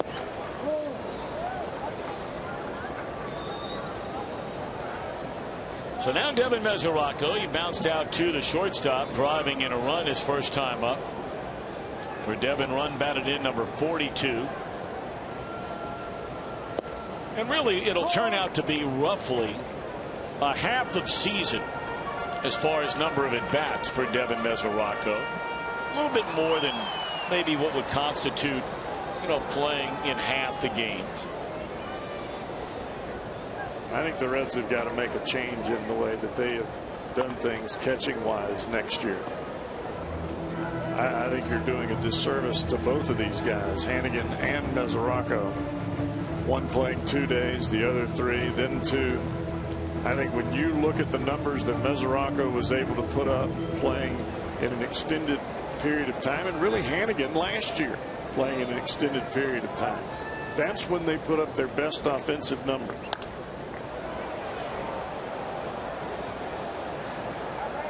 This platoon stuff for these guys is killing them offensively, and I think it hurts them with their timing, getting the ball down to second base. Both of these guys have very good arms, quick feet, but more so offensively than anything else. I think some point in time you got to make a decision.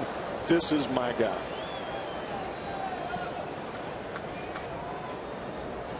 1-2 to Mesoraco, and he doesn't chase that high fastball from Jonathan Neese. 2 balls and 2 strikes. Neftali Soto is standing in the on-deck circle. That is a pitcher spot due up next.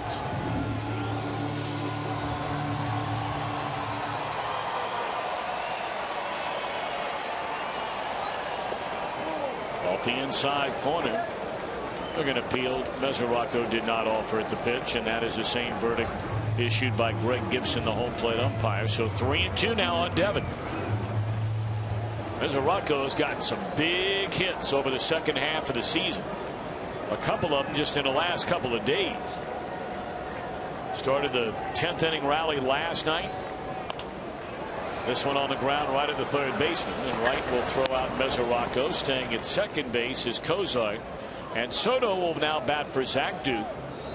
Zook goes 2 1/3 innings out of the Reds bullpen. Got the final out in the second, works a third in the fourth.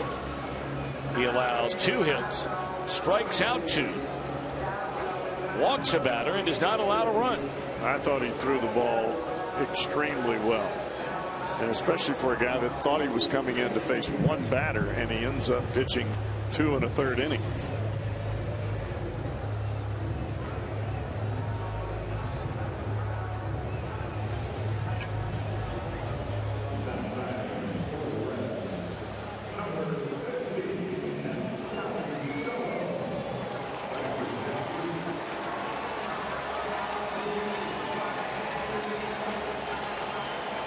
Soto, you see his numbers. We know this guy's got some pop in his back, Cowboy. Yes, he does. Swing and a miss.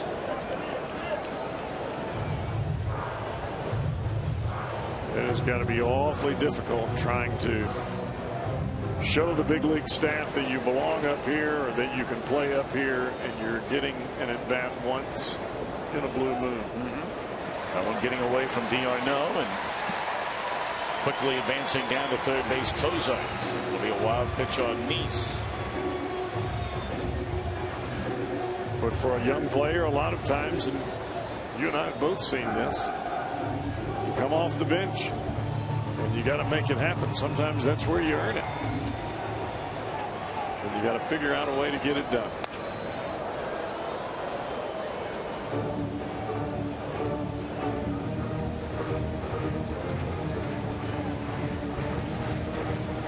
Boy, this would be a monstrous 2-out hit right here if he can get that run home.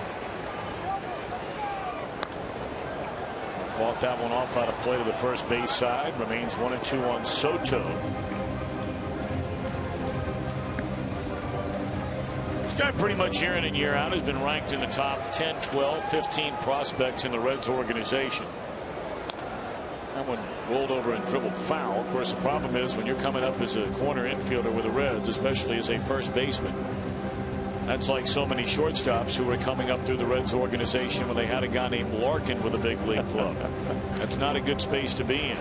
Well, Soto played actually more at third base this year. Yep. Not a whole lot more, but just a few games more than at first base. They switched him in the middle of the year. And that's a tough spot to learn. It's not the same as first base. You got to throw the ball over there.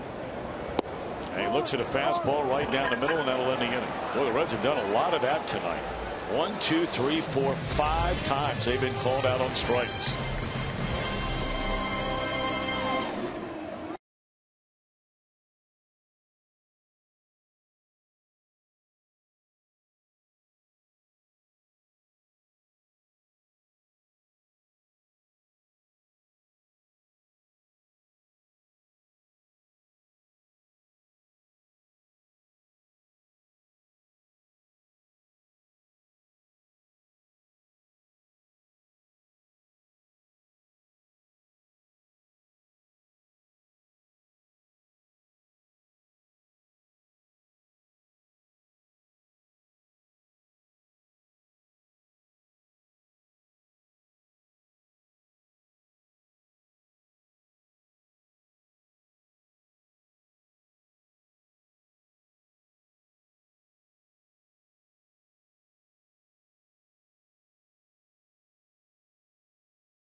Toyota.com. Toyota, let's go places. And by JTM Food Group, creating great dishes together.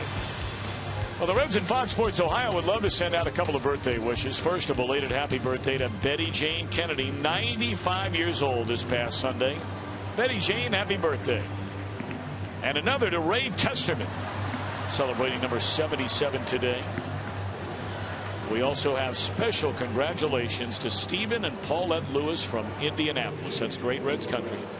Stephen and Paulette Lewis are celebrating their 50th wedding anniversary today.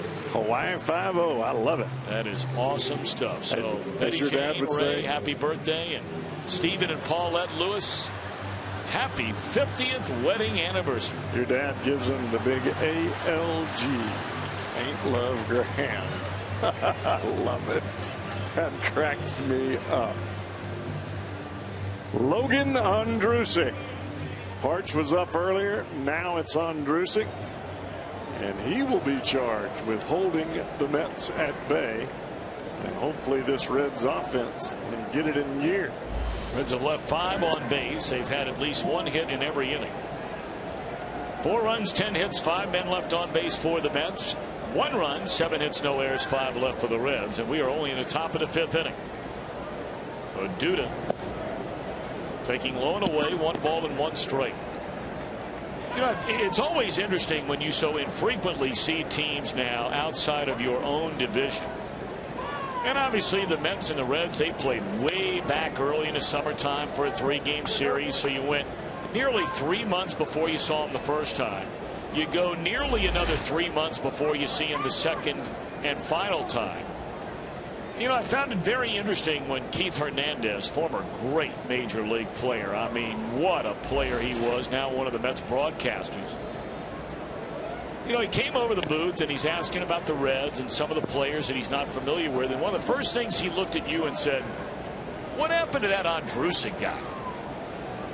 And, you know, it's an interesting question because a couple of years ago, there you see Keith Hernandez on the far left. That's former Mets pitcher Ron Darling in the middle there in the white shirt, but Keith on the left, along with Gary Cohen to the far right. But, you know, when Ondrusek first came up, I mean, he was spectacular the first 2 years with this Reds organization, and it really has gone through up until this year, a year and a half of sort of finding himself and dealing with different ailments and injuries and that kind of thing. And dealing with not pitching in some semblance of a regular basis. If you remember, when Ondrusek came to the big leagues, the bullpen was not constructed the way that it is now. He was pitching at the back end of the bullpen, maybe not in the 8th inning as he makes a strikeout on a slider there. But he was pitching with some regular work. And in order to make pitches like that on a consistent basis, you got to have some consistent work. Either that or you have to figure out a way to keep yourself ready. And for Ondrusek at 6'6", the body type that he has, very difficult to keep that same arm slot, same arm swing, mechanics, all of the things that go into it without being in a ball game. Brandon Plants throws. Good play by Phillips there. He had to plant that right foot to get anything on it, and that's the difference between jumping in the air, throwing late, planting, throwing firm, and getting the out. And I think part of this, Tom, is knowing who the base runner is. Phillips knew that he couldn't just turn and flip a soft toss over there with Lagares running, or he would have never gotten him. He had to put a bullet throw. But you remember the name Bill Bray. It was Bill Bray, Ondrusek, and then on to the 9th inning with Coco Cordero. I mean, that's really how it worked out.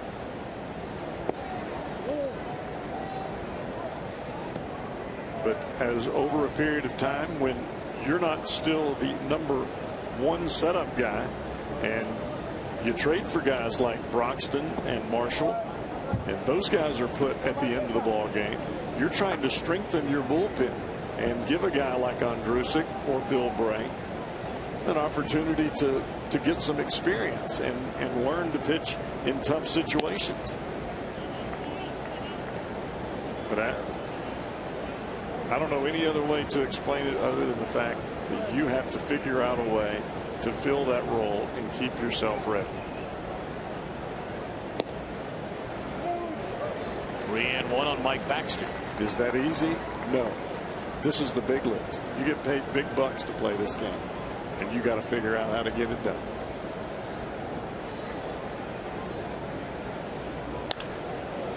That ball hit hard into left field, but room out there for Ludwig, and the inning is over. Nice work by Logan. 1-2-3.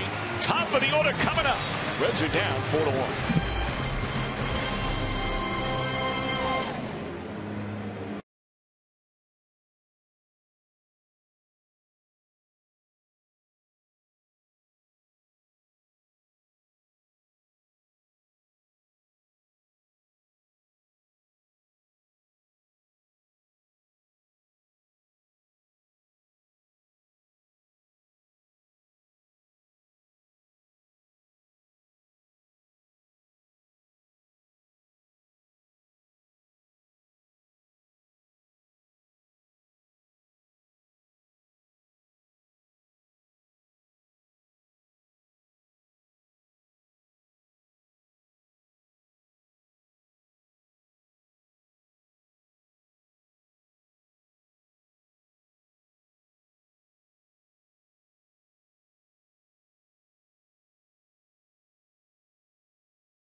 To the hometown heroes of Matthew 25 Ministries.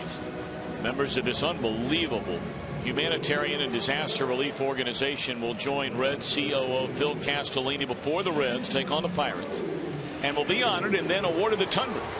All compliments of your Cincinnati and Northern Kentucky Toyota dealers. We thank Toyota, and we thank them to donating that vehicle to such an extraordinary organization. You know, they have rankings out there now about charitable organizations and how much of your money actually goes to where you think it should go or where you want it to go.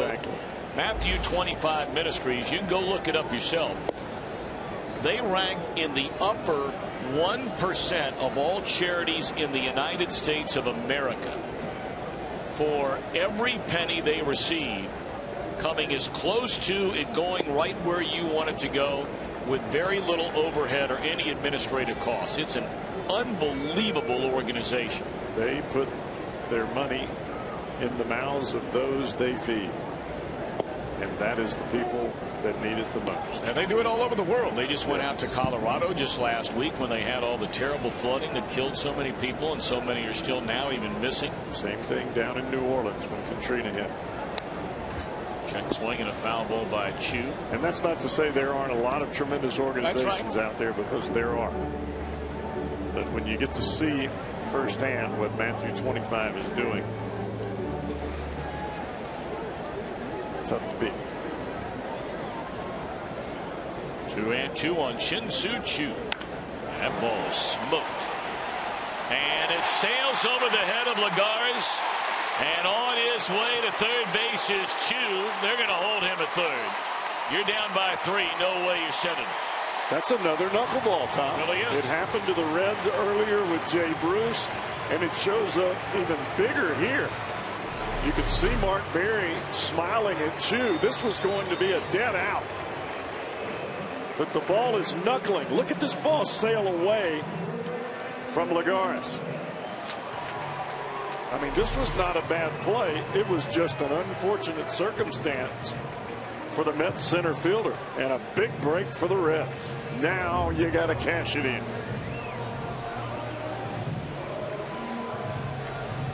Reds are down 4-1. A leadoff triple by Shin-Soo Choo, and here comes Brandon Phillips. And and it's foul. He singled that way back in the first inning, struck out swinging in the third. It's interesting to know that now that you have Phillips, Votto, Ludwig, Bruce coming up, that was a quartet where Nice was at his best at any point in time during the game tonight in that third inning.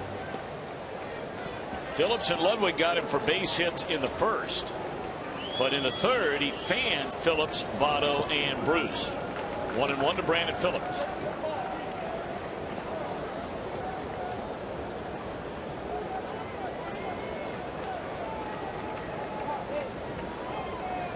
You don't usually see a ball off the bat do that kind of funny movement, especially in the outfield.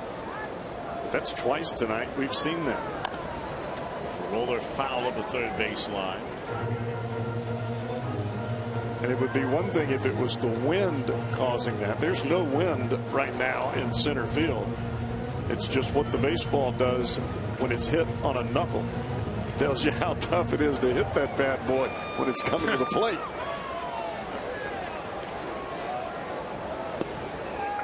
2-2 on Brandon Phillips. If you can't catch it with a big old glove, you sure can't hit it with a round bat.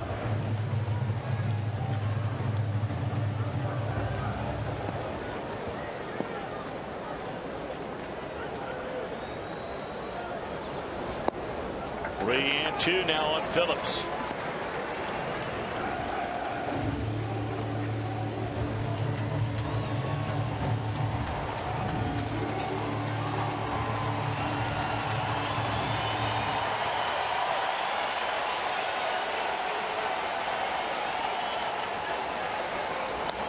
Well, he had a good cut right there and fouled it off on a play to the first base side.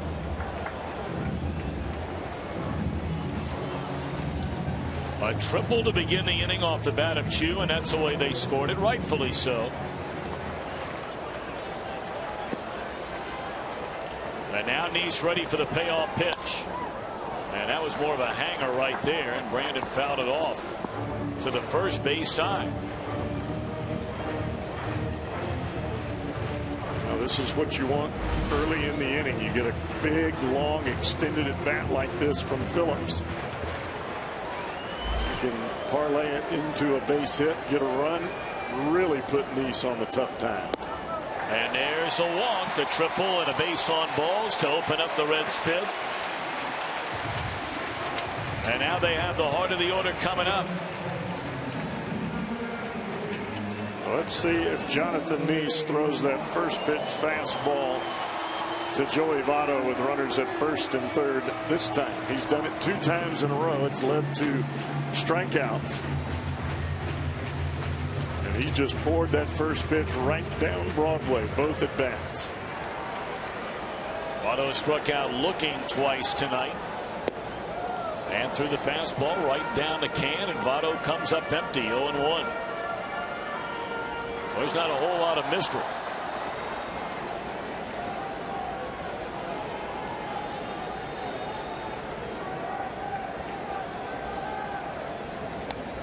Came with another one, and Votto a little half swing, and the bad luck of it hitting his back.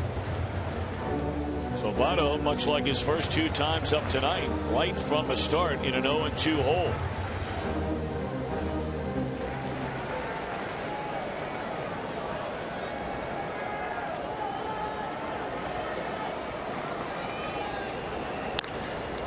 Double play ball all the way here. Reds will score a run, but that is a huge at bat right there. Makes it a 4-2 game, but they're empty with 2 away in the inning. Here's our Mazda pitch by pitch with Votto at the plate.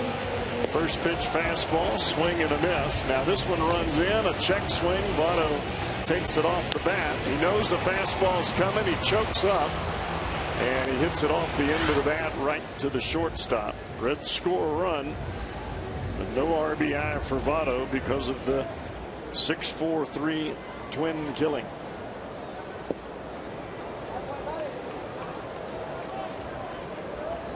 Ryan Ludwig is 2 for 2 tonight. Pair of singles, one into center in the first inning, one into center field in the third inning. Pulled a string on him there. Back-to-back changeups. And that happens, Tom, when you gear up and smoke a first pitch fastball off of the pitcher the next time around. Okay, you want to hit my first pitch fastball? Throw you a couple of changeups here. Try to slow you down. Came back with a fastball there, and Ludwig fouls it over the screen. And I mean, he's not taking this inning for granted, but boy, what a huge turn of events in one swing of the bat. Reds had him at first and third, heart of the order coming up. Yeah, he gives up the run, but he gives 2 outs on that swing. And this should end the inning if it's playable. Reds get 1, but they were hoping for a lot more than that. 2-run game.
It's brought to you by Miller Lite. Jim Day with you, and Billy Hamilton continues to be the buzz in Reds country. Was able to talk to him today about his influences coming up. And his biggest influence, he says, is Delino DeShields. He managed him 2 years in the minor leagues, and now Delino DeShields, with the minor league season being over, has been with the Reds game in and game out. Billy says he's taught him more about the game than anyone else, and continues to point things out even here at the major league level. For instance, last night he came over to Billy and said, "Hey, did you notice that in the game?" Billy said, "No, I didn't notice it." But now that he notices it, he files it away. Hamilton's a great student, so really, secret weapon for Billy Hamilton is Delino DeShields. And Tom and Jeff, did you know his other secret weapon is Mountain Dew? Well, now you're talking Cowboys language. Yeah, that is cowboy language. I knew he liked that yellow stuff. I'm trying to tell him that if he really wants to be a big leaguer, he'll be drinking Coke. Well, a lot of major leaguers rely on the Red Bull, but Billy says that actually Mountain Dew gives him more energy than Red Bull, and he not only drinks it when he gets up, he drinks it at night. He also pounds them during the game. Oh, man. He'll go into the clubhouse and pound a Mountain Dew if he knows that he's going to be in a steal situation. Says it jacks him up, and if it works, I guess go for it. He'll be on Coke shortly. That's Coca-Cola. I'm sure every mom and dad right now is throwing something at the television as their 10-year-old was allowed to stay up maybe an extra 30 minutes tonight. And now they hear that.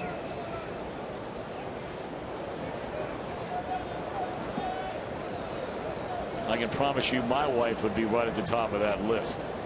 It's what moms are supposed to do. But you know what? Boys will be boys. And this boy drinks Coke. 1-0 to count on Wilfredo Tovar. Oh. So for you, not every day, and it's not every meal, but I mean, you really take a couple of steps back and you really look at the whole big picture, the macro, as they like to say. Ribs, chicken is, and preferably fried chicken over barbecue chicken, right? Yes. Well, I like them all. Okay, well, I mean, you can't eat fried chicken every day. It's just not that good for you. But you sure? It's my palate. It's my palate that makes me run that way. All right, so barbecue to fried chicken, ribs. Yes.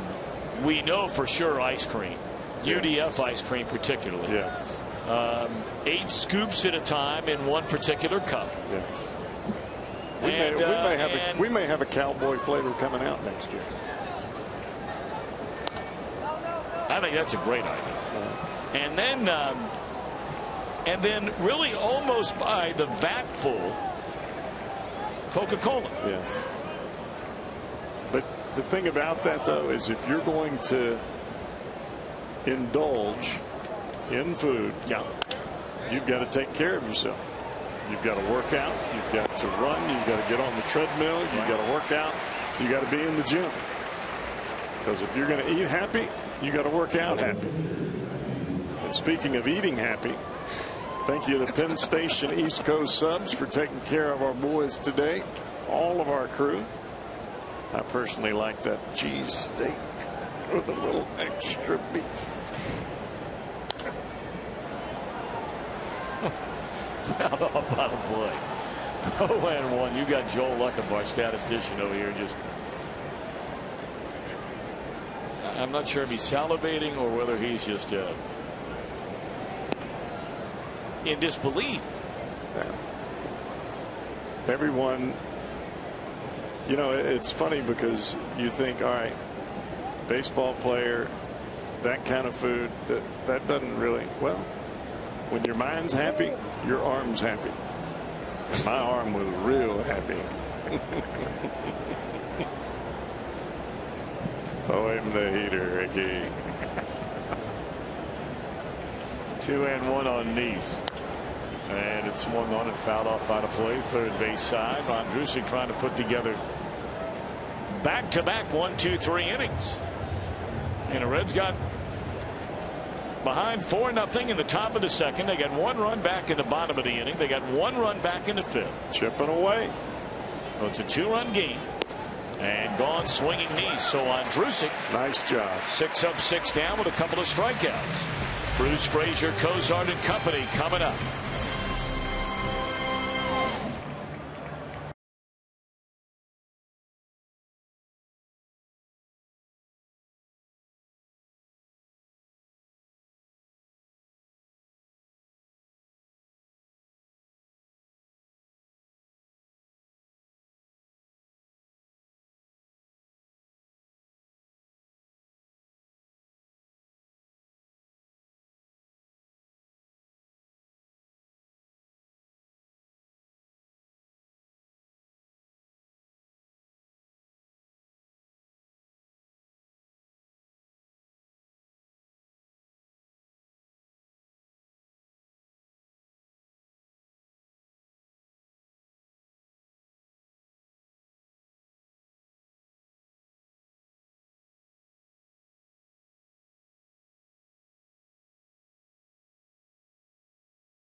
Captains in the history of the New York Mets franchise. They've had 4 captains. One of them we've already talked about tonight. And one of them is especially familiar to Reds fans.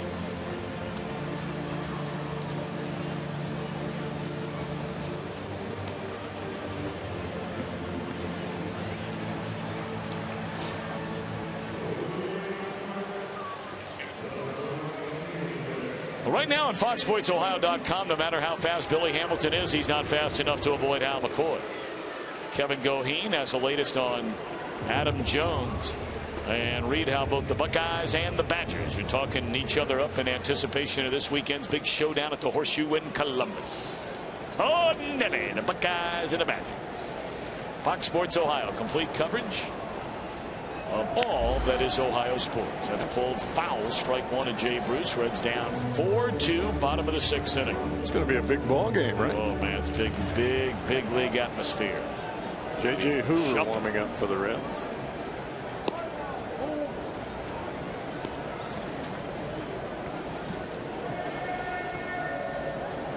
Of course, it should be a matchup of unbeatens because I mean, Wisconsin, I agree, one of the all-time worst calls I have ever seen in a football game that cost them a chance to win a game in Arizona at Arizona State.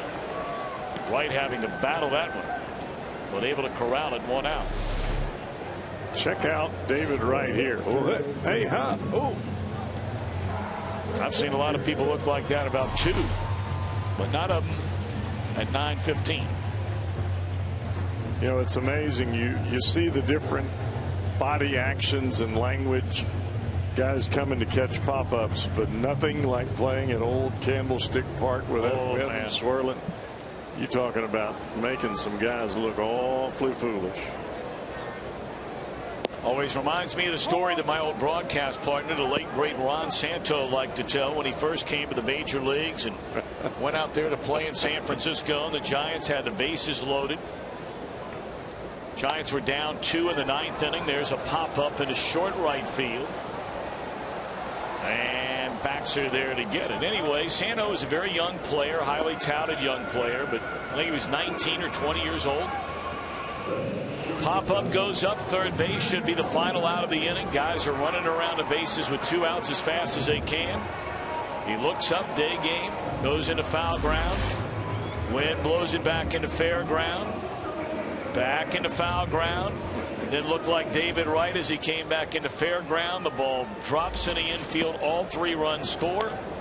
He wakes up the next morning, and on the cover of the sports section there is a split screen. Ron Santo's face on one side, the picture of a goat on the other side. He didn't like that. No, I imagine not.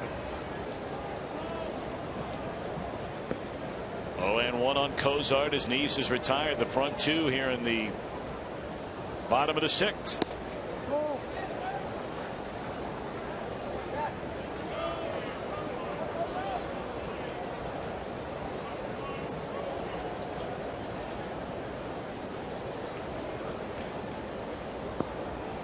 One to Cozart, and that one off his fist. This will be the 100th pitch of the night for Jonathan Neese, who has completed 1 game this season as a shutout, but he didn't figure to go the distance in this one here tonight.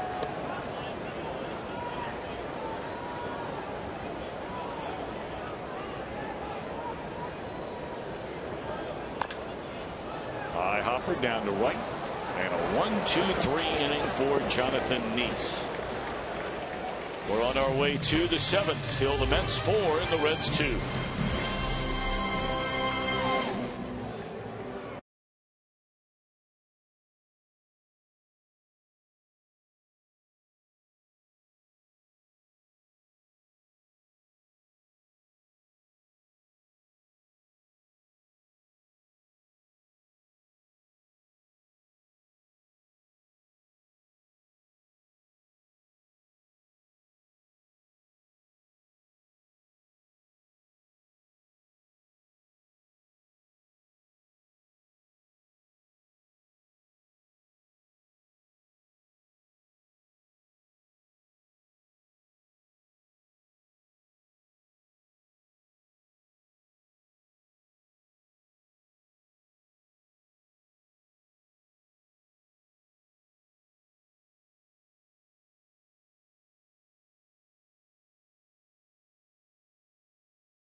The Kentucky Honda dealers. Tovar with a single into center field in the Mets' second inning scored Baxter. And that just got things started.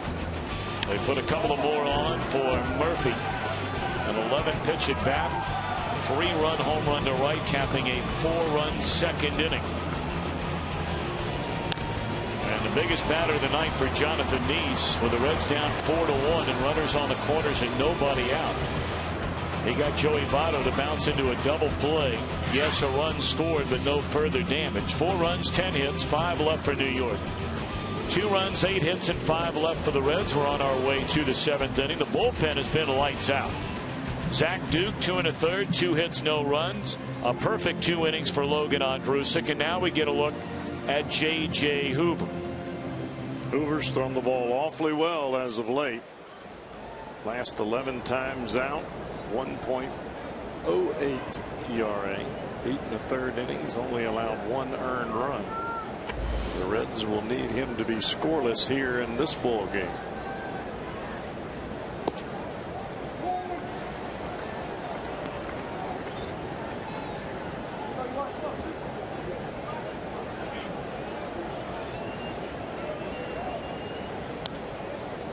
Top of the order for the Mets. Eric Young singled in the first inning, stole a base, was stranded at third. He doubled and scored in the 4-run second, and then fouled out to Joey Votto at first in the 4th inning. Young to be followed by Daniel Murphy and David Wright. Young is a good fastball hitter, but the breaking ball has always given him trouble. But at 94, you can get equalized in a hurry.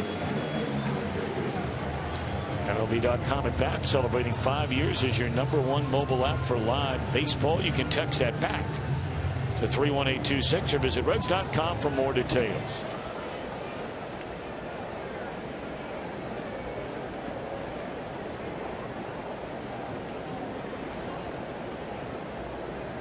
Now Daniel Murphy.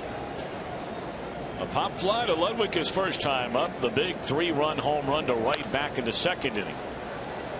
And then he singled his last time up, so 2 out of 3 for Daniel Murphy.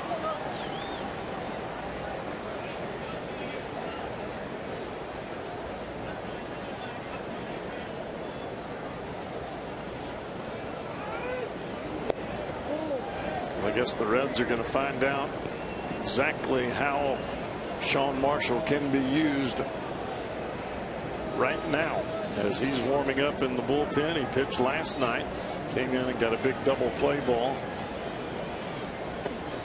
They want to be able to use him in back-to-back days, especially if he's on that postseason roster.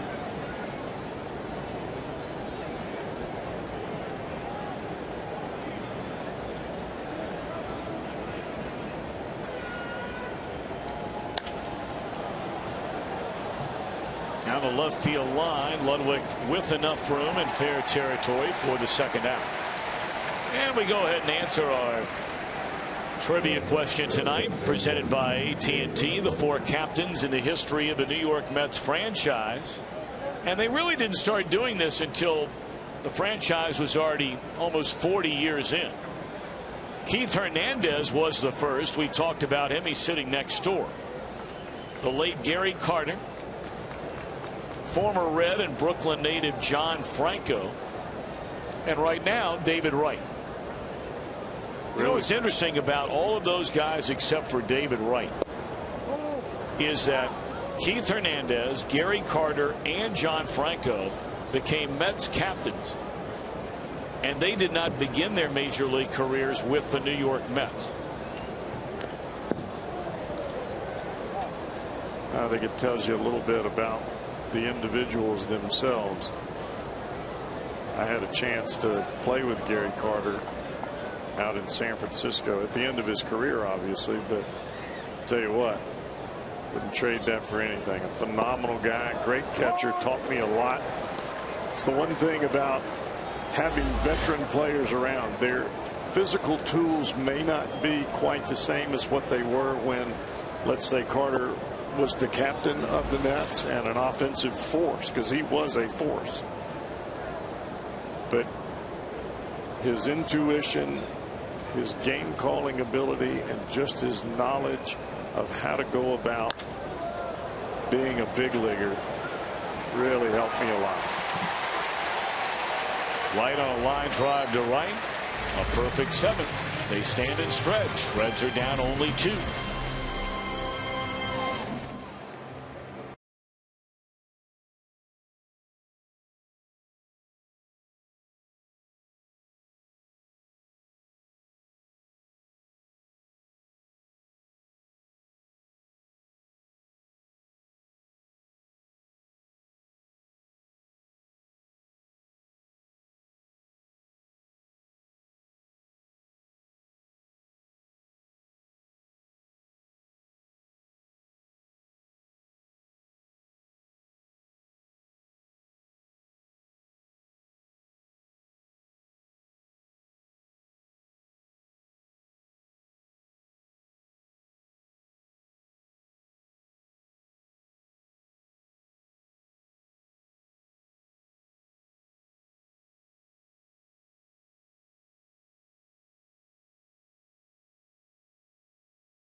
This Sunday they take on the Pirates. Last game of the regular season. If you're one of the first 20,000 fans, you get a 2013 team photo presented by First Student. Of course, it's Fan Appreciation Day. There's all kinds of giveaways throughout the entire game. So come on down. Tickets available Friday, Saturday, and then the season finale on Sunday. That's a 1:10 start. Jonathan Neese gets a ball in the 7th. And the first pitch hook foul, hit very hard off the bat of Devin Mesoraco. He's down a strike. Well, there's double barrel action in the Mets bullpen right now.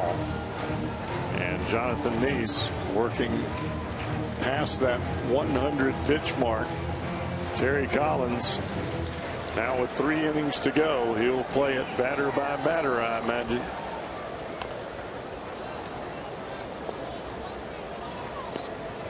Of the 26 Reds batters that have come to the plate, 19 of them have gotten the first strike from Jonathan Neese. He has been a strike machine here tonight.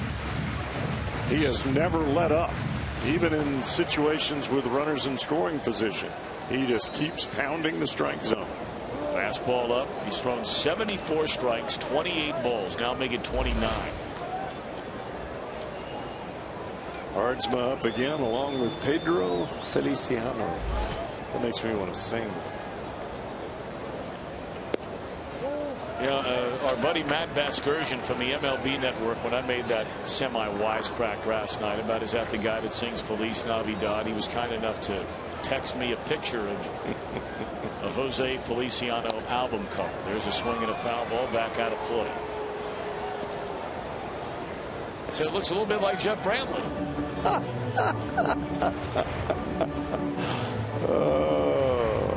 If he really put that on there, Matt and I have some discussions. 2-2 the count. Not off out of play. I mean, both of you guys have sort of the long locks, you know, going. Trying to keep it shorter. Jose's a good-looking guy. Trying to keep it shorter. I don't speak Spanish, okay, but I can sing it.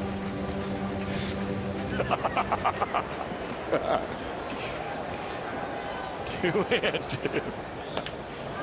Man, that ball was hit hard by Mesoraco, but right at Young. So now Chris Heisey going to bat for Hoover, who delivers a perfect inning out of the bullpen with a strikeout. Well, the countdown is on to face off. A new season for the Columbus Blue Jackets. The Columbus makes a move to the Eastern Conference this year, so they'll be facing new rivals. Join the battle October the 4th. Blue Jackets get the season underway right here on Fox Sports Ohio.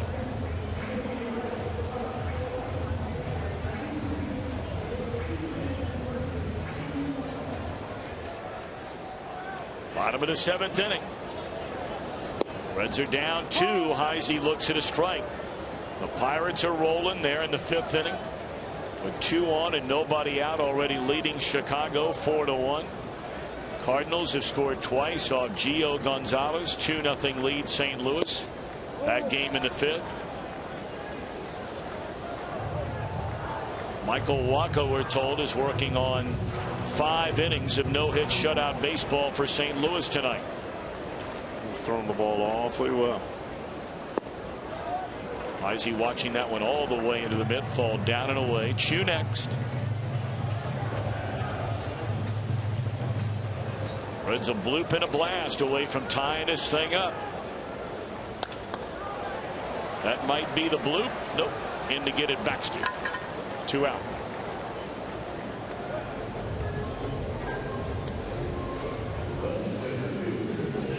Well, I tell you what, Jonathan Neese, this has been a very impressive performance. He was on the rocks in each of the first 2 innings of this game, but he's found a way to make a pitch. Reds put the first 2 on after 2 pitches in the game. They had singles by Chew and Phillips. He struck out Votto looking. They gave up a single to Ludwig. Chew was thrown out of the plate by the center fielder Juan Lagares. That's away. Then he had a strikeout of Jay Bruce to end the inning, stranding 2. Reds scored a run in the 2nd inning, and ever since then, especially in that 5th, Neese has been rolling right along, and he gives them 7 innings of 2-run baseball here tonight.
This is in my top 5. Oh yeah, look at your boy. Oh. How you do that there? What was that? How you do that there? How you do that there? That's called some swag right there. Well, tomorrow at 6, Reds Weekly. On the show, Brandon spends a lot of time sitting down with Jim Day and watching some of his most spectacular defensive plays. You got to check it out. Reds Weekly, Wednesdays at 6 o'clock. Great show. Brought to you by Safe Auto. Drive safe. Spend less. Now, see, that's a southern twang there when you say that. Jim Day said that dad. That's the way my dad's mom and dad used to talk. They were native Virginians. And every time my grandfather would say hello, Dad. Now we get a look at Sean Marshall. TH can be pronounced as a D south of the Mason-Dixon line. Yes. Yeah. Speaking of that, Here's Sean Marshall. He has, well, up until that point, he's had 3 perfect appearances. Retired all 7 batters, and he smokes Duda on the first pitch.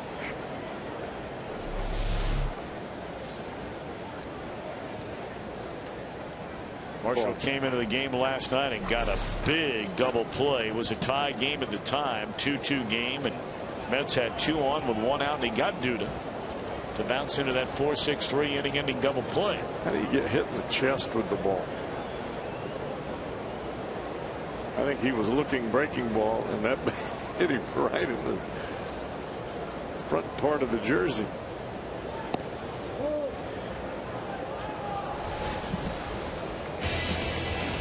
This was a double play last night when Marshall came in behind McCure.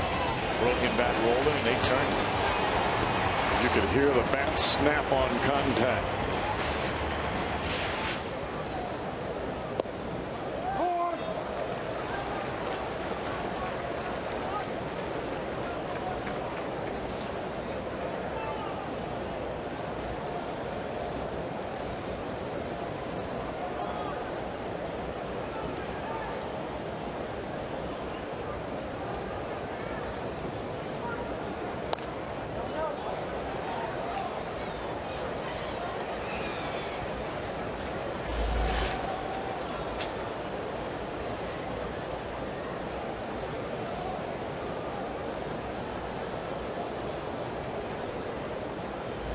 Marshall's not quite all the way there physically. You don't see that 90+ mile-an-hour fastball, but his guile and his experience may allow him to get over the top.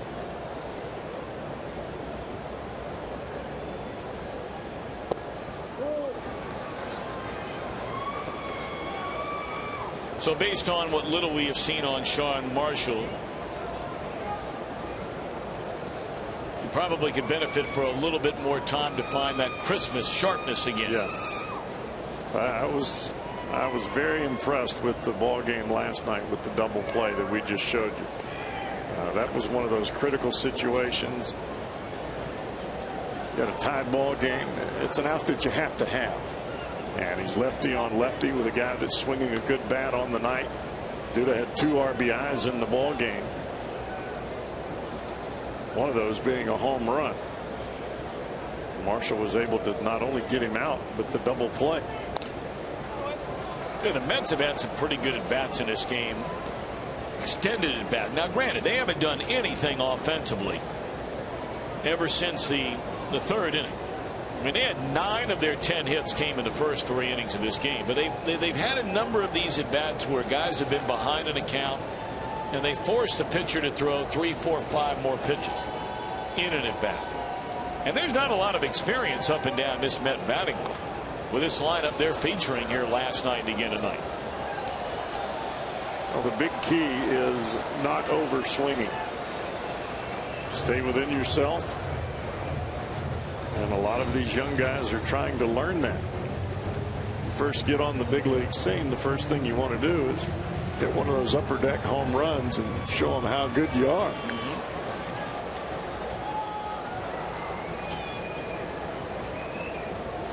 Doesn't usually happen that way, though. They're usually swinging at a empty space. Lagares with a count of 2-2, and again rolled over foul.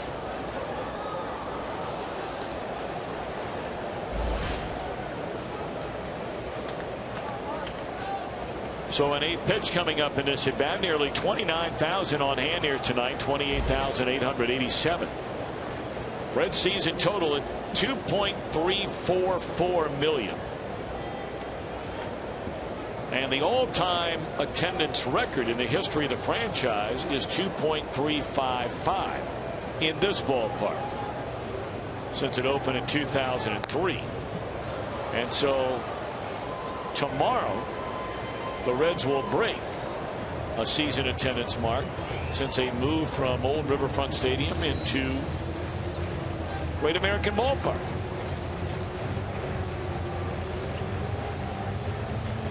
And you figure they put in probably another, what, 120,000? 100,000 over the weekend. 3-game series against the Pirates. You'd love to think they'll sell them all out. That remains to be seen. There are tickets available. Oh, there's ball 3. And so the Reds will get up over $2.4 million for the year in home attendance. Change up just off the plate away. So here is indeed pitch number 10 of this at bat.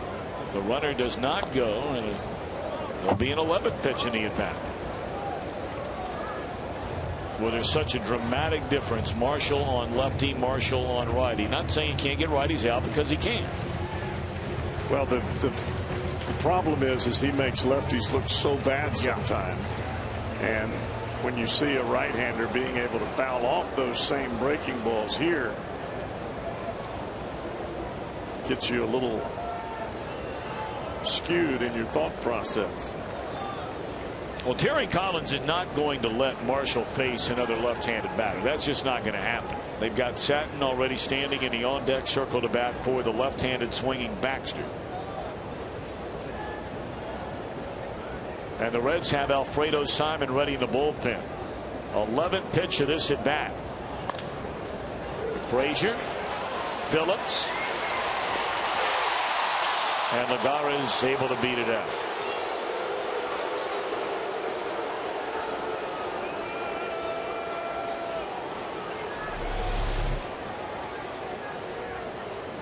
Looked like a double play ball off the bat. But with the speed of Lagares, not happening. So Satin up to bat for Baxter. Baxter goes 1 for 3 tonight, doubles and scores a run.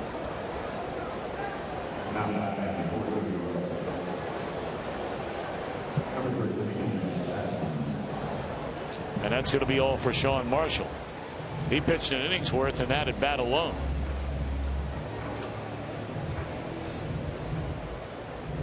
So he's going to hand the ball to Alfredo, and we will take a timeout. Reds down 4-2. We're in the top of the 8th inning.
Between two of the house's top fighters, the tension between Team Rousey and Team Tate spills over into the locker room.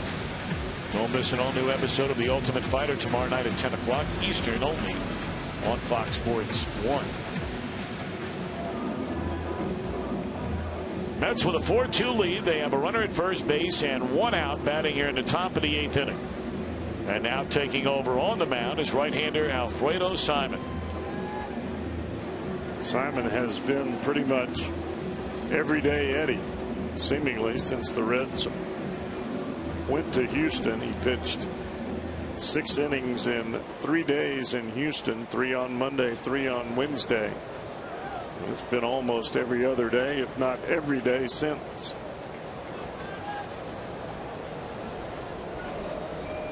But when you're getting batters out with regularity, more times than not, the manager will ride the hot hand.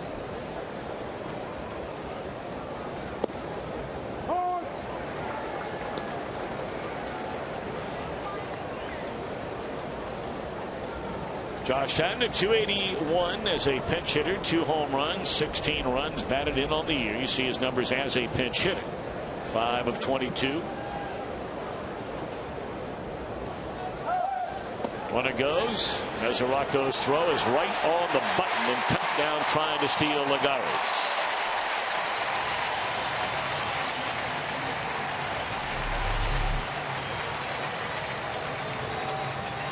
Boy, the footwork for Mesoraco there was perfect.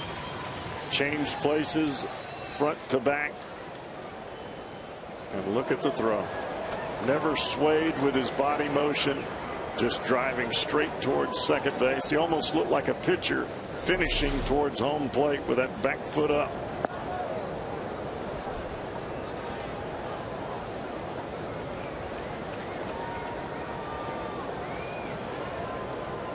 Two and one now on Josh Sack.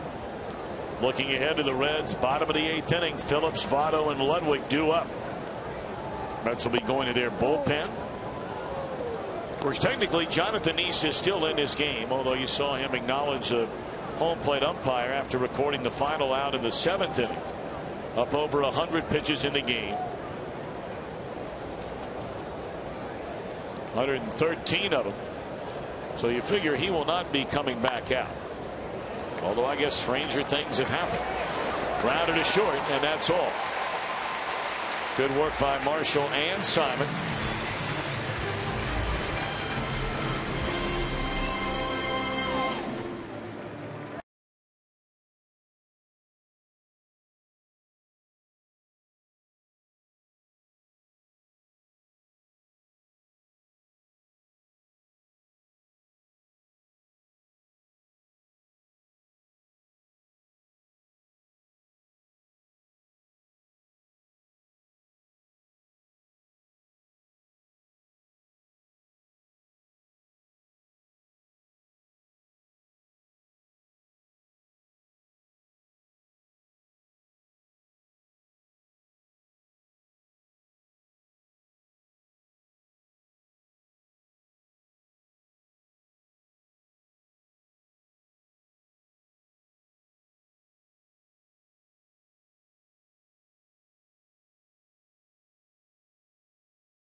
Brought to you by Miller Lite,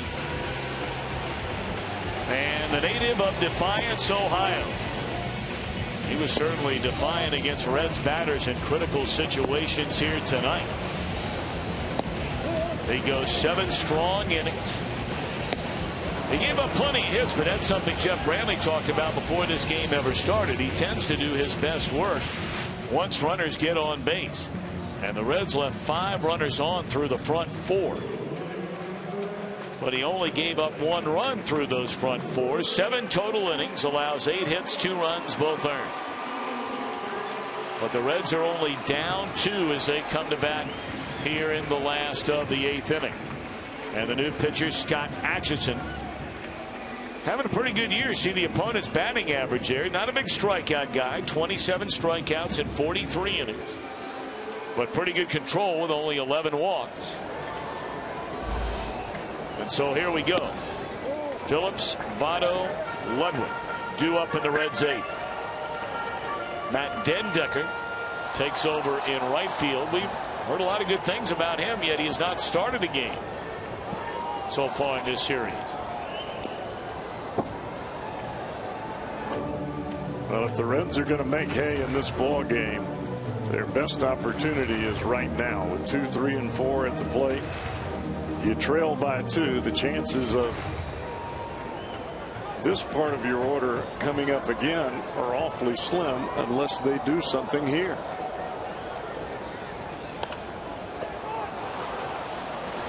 One out. 30 minutes before every game, it's Reds Live here on Fox Sports Ohio. Be coming your way early tomorrow, high noon. Reds Live is presented by our friends from Ray St. Clair Roofing. Jim Day, Jeff Pecoro. That is a game we have added to the Reds television slate, having lost a game last Sunday, when the 2 Sundays ago when the Dodgers were in town. So I believe it'll be you and Mr. Jim Kelch tomorrow. I'll be wrapping up the radio schedule of this series with my father tomorrow. There's a ground ball to second base. 2 are out. Votto walked 5 times last night. He has struck out twice, bounced out twice in the game tonight. Atchison has made quick work of the first 2 batters. That over-the-top curveball, quick fastball. When teams don't see you a whole lot from a pitcher standpoint, it's to your advantage to throw strikes, get the ball over the plate quickly. It's tough enough to hit that baseball when they see you every day. The more times you throw the ball outside or high or try to pick a corner here or there and you miss, the more pitches, the more times the batter gets a chance to time you and your motion. Boy, that did not take long at all. It took Atchison 6 pitches to get all 3 outs in this 8th inning.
Cowboy, we saw it.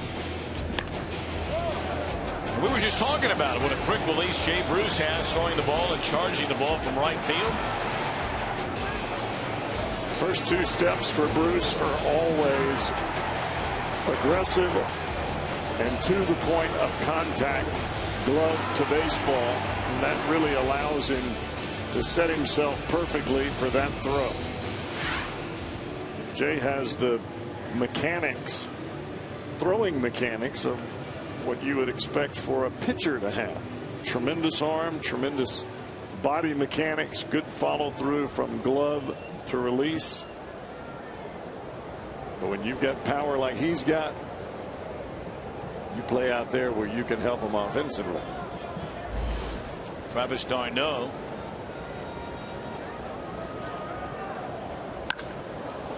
First pitch swinging. Drives one to left center, but Chu got a good jump on it. One pitch and one out. The Reds in the bottom of the ninth will undoubtedly see LaTroy Hawkins. He is serving as their closer now. I mean, the seemingly ageless LaTroy Hawkins.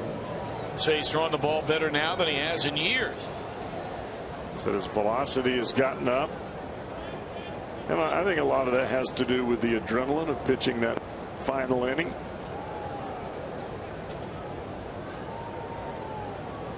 Actually, it doesn't appear to be LaTroy Hawkins throwing down there. Wow. Looks like Vic Black, who came over from the Pirates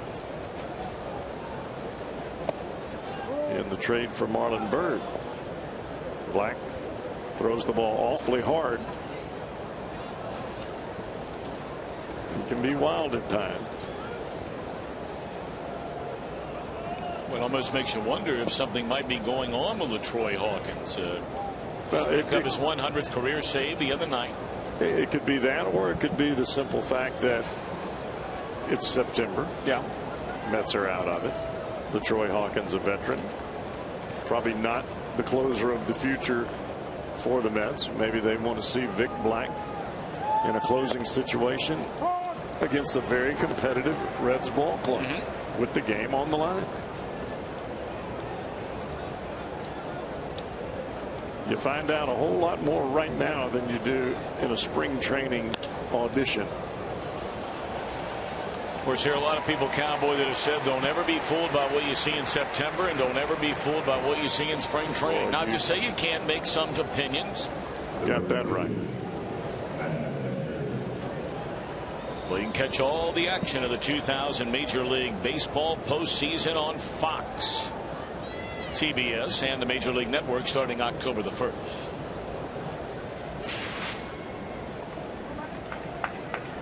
We understand Michael Wacha has carried his no-hitter through 7 tonight.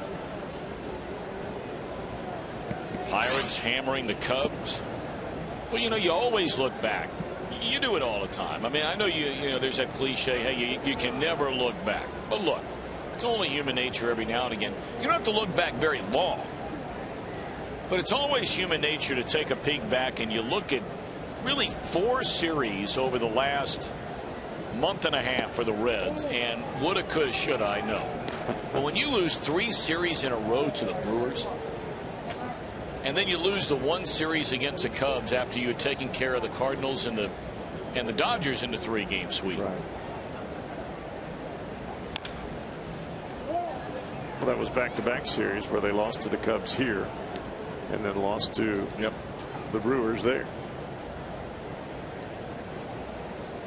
I only bring that up because you're sitting there looking at the standings, and I mean 2 games. Well, 2 games you're behind in the division. And look, the Cardinals have a half dozen of those games too this year. Everybody does. But it's the part of the nature of the beast where you go back and it allows you to see some of the things where you can get better, see some of the things that you can celebrate, the wins, big wins like that week where the Reds played so well against the Cardinals and the Dodgers in what everyone thought was going to be really a beginning to a tremendous September run. And the Reds have played very well in September. But I think there were a lot of folks that thought, well, the Reds are on the cusp of putting on a Dodger-like run that the Dodgers got on when Puig came to the big leagues, where they basically won every ball game they played. Road, home, or on the moon. Dan Decker on the ground and out at first is the call. He was hustling. Yes, he was. The bottom of the ninth is coming up. Bruce Frazier and Kozak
Cincinnati Children's Hospital, now the #1 ranked pediatric cancer center in the country, according to U.S. News and World Report's best children's hospitals in America. And by Chevy. Stop by your Tri-State Chevy dealer. Check out their full line of fuel-efficient vehicles. Well, coming up tonight and after every Reds game right here on Fox Sports Ohio, we have Reds Live. Brought to you by Kings Honda, the Kings Auto Mall. Reds Live. Visit KingsHondaUSA.com. All right, it will not be LaTroy Hawkins, who has been serving as their closer of late. Cowboy mentioned a moment ago that Vic Black acquired on August the 27th. That's when the deal was struck to bring Marlon Byrd. Of course, that was one of two blockbuster deals the Pirates made. They got Marlon Byrd from the New York Mets, having the best year of his career. Vic Black coming the other way. And of course, they later would acquire Justin Morneau from the Minnesota Twins. Well, Vic Black has the big fastball, hard biting breaking ball, very herky-jerky as he delivers the ball to the plate. Sometimes that can be a detriment on the hitter trying to pick the baseball up. Other times it can work against the pitcher from his control standpoint. We shall see. But either way, the Reds have got to get at least a couple of runs here to keep this train a moving. So 4-2 Mets in front. Jay Bruce to lead things off. A hitless night for Jay Bruce. Been a hitless night for both Bruce and Votto against the left-hander Jonathan Neese.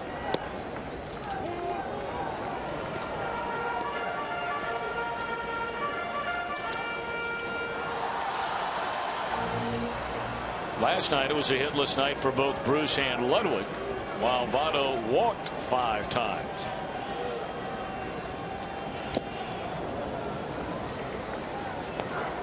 Two quick fastballs. You see the motion of Atchison.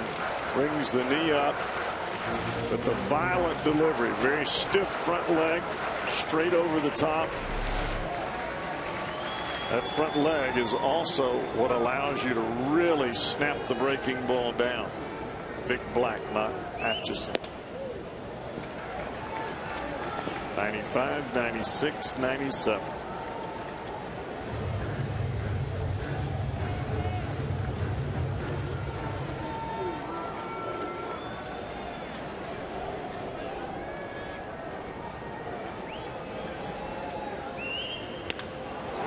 Pulled down the right field line, foul, and out of play.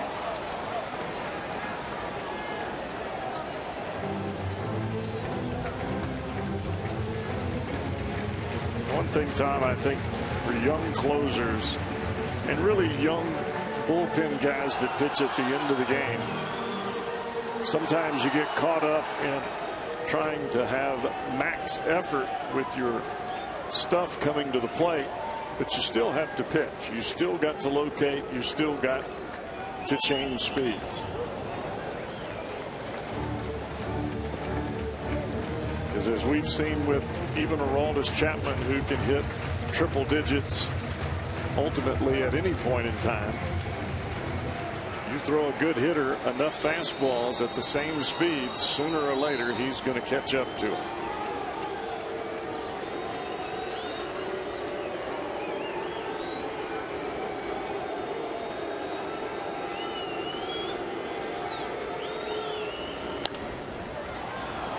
He keeps pumping him. He's in a rut at 95 miles per hour with that fastball.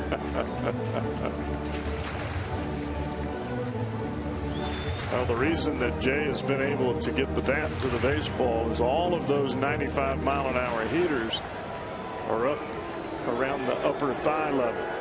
When you get it down in the bottom of the strike zone, that changes the whole temperament of that pitch.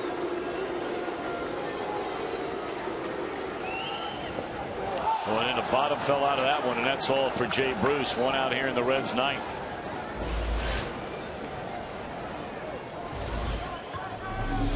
Got this one down. Started it up where the other fastballs were, and then the bottom, as Tom said, fell out of it. Hit right behind home plate. There's some pitchers that like for their breaking ball to hit right on the plate, some right on that back corner.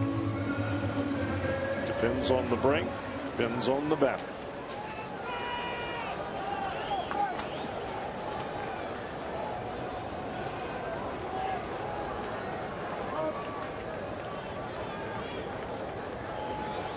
Now Todd Frazier, 1 of 3 in the game, has hit the ball very hard twice. Had a double up the left field line, scored in the second inning, lined out right at the shortstop in the 4th, and flied out to right field in the 6th. I mean, this Black is not fooling around, man. I mean, he came in and charged Bruce with nothing but gas to begin the at-bat, finally getting him off speed. And a first pitch heater to Frazier fouled away, 0-1. That is a prerequisite for someone that's going to pitch in the 9th inning. You better be fearless.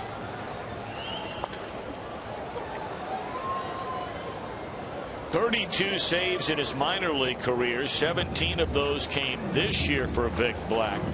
He has never had a save in the big leagues.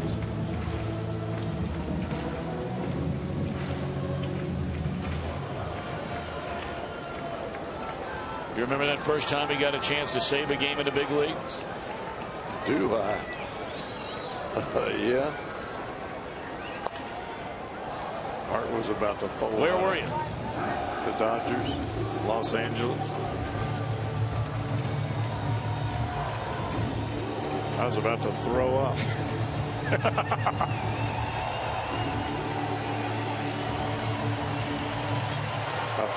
I was so nervous. I felt like my shirt was beating. My shirt was moving because my heart was beating so fast. 0-2 to Frazier. I mean, there is no fooling around whatsoever here. Well, I guarantee you Vic Black right now has got some major league adrenaline going. That's one of those times where you got all these folks in the stands. It's the 9th inning. You got a chance for your first save. You can hear your heart beating in your ears, your nose, and your eyes. That was a swing by Frazier. And he is going to reach base safely.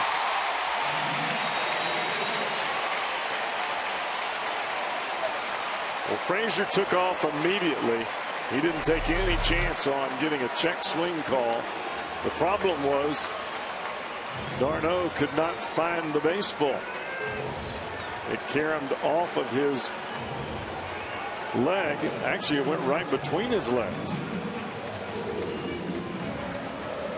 And that's one thing when folks talk about Chase d'Arnaud. Blocking the baseball is a big issue for him. All right, now Zach Cozart, 12 home runs, 63 runs batted in. Tying run at the plate. And it's low, ball 1. Reds have Mesoraco next. 1 out here in the bottom of the 9th inning.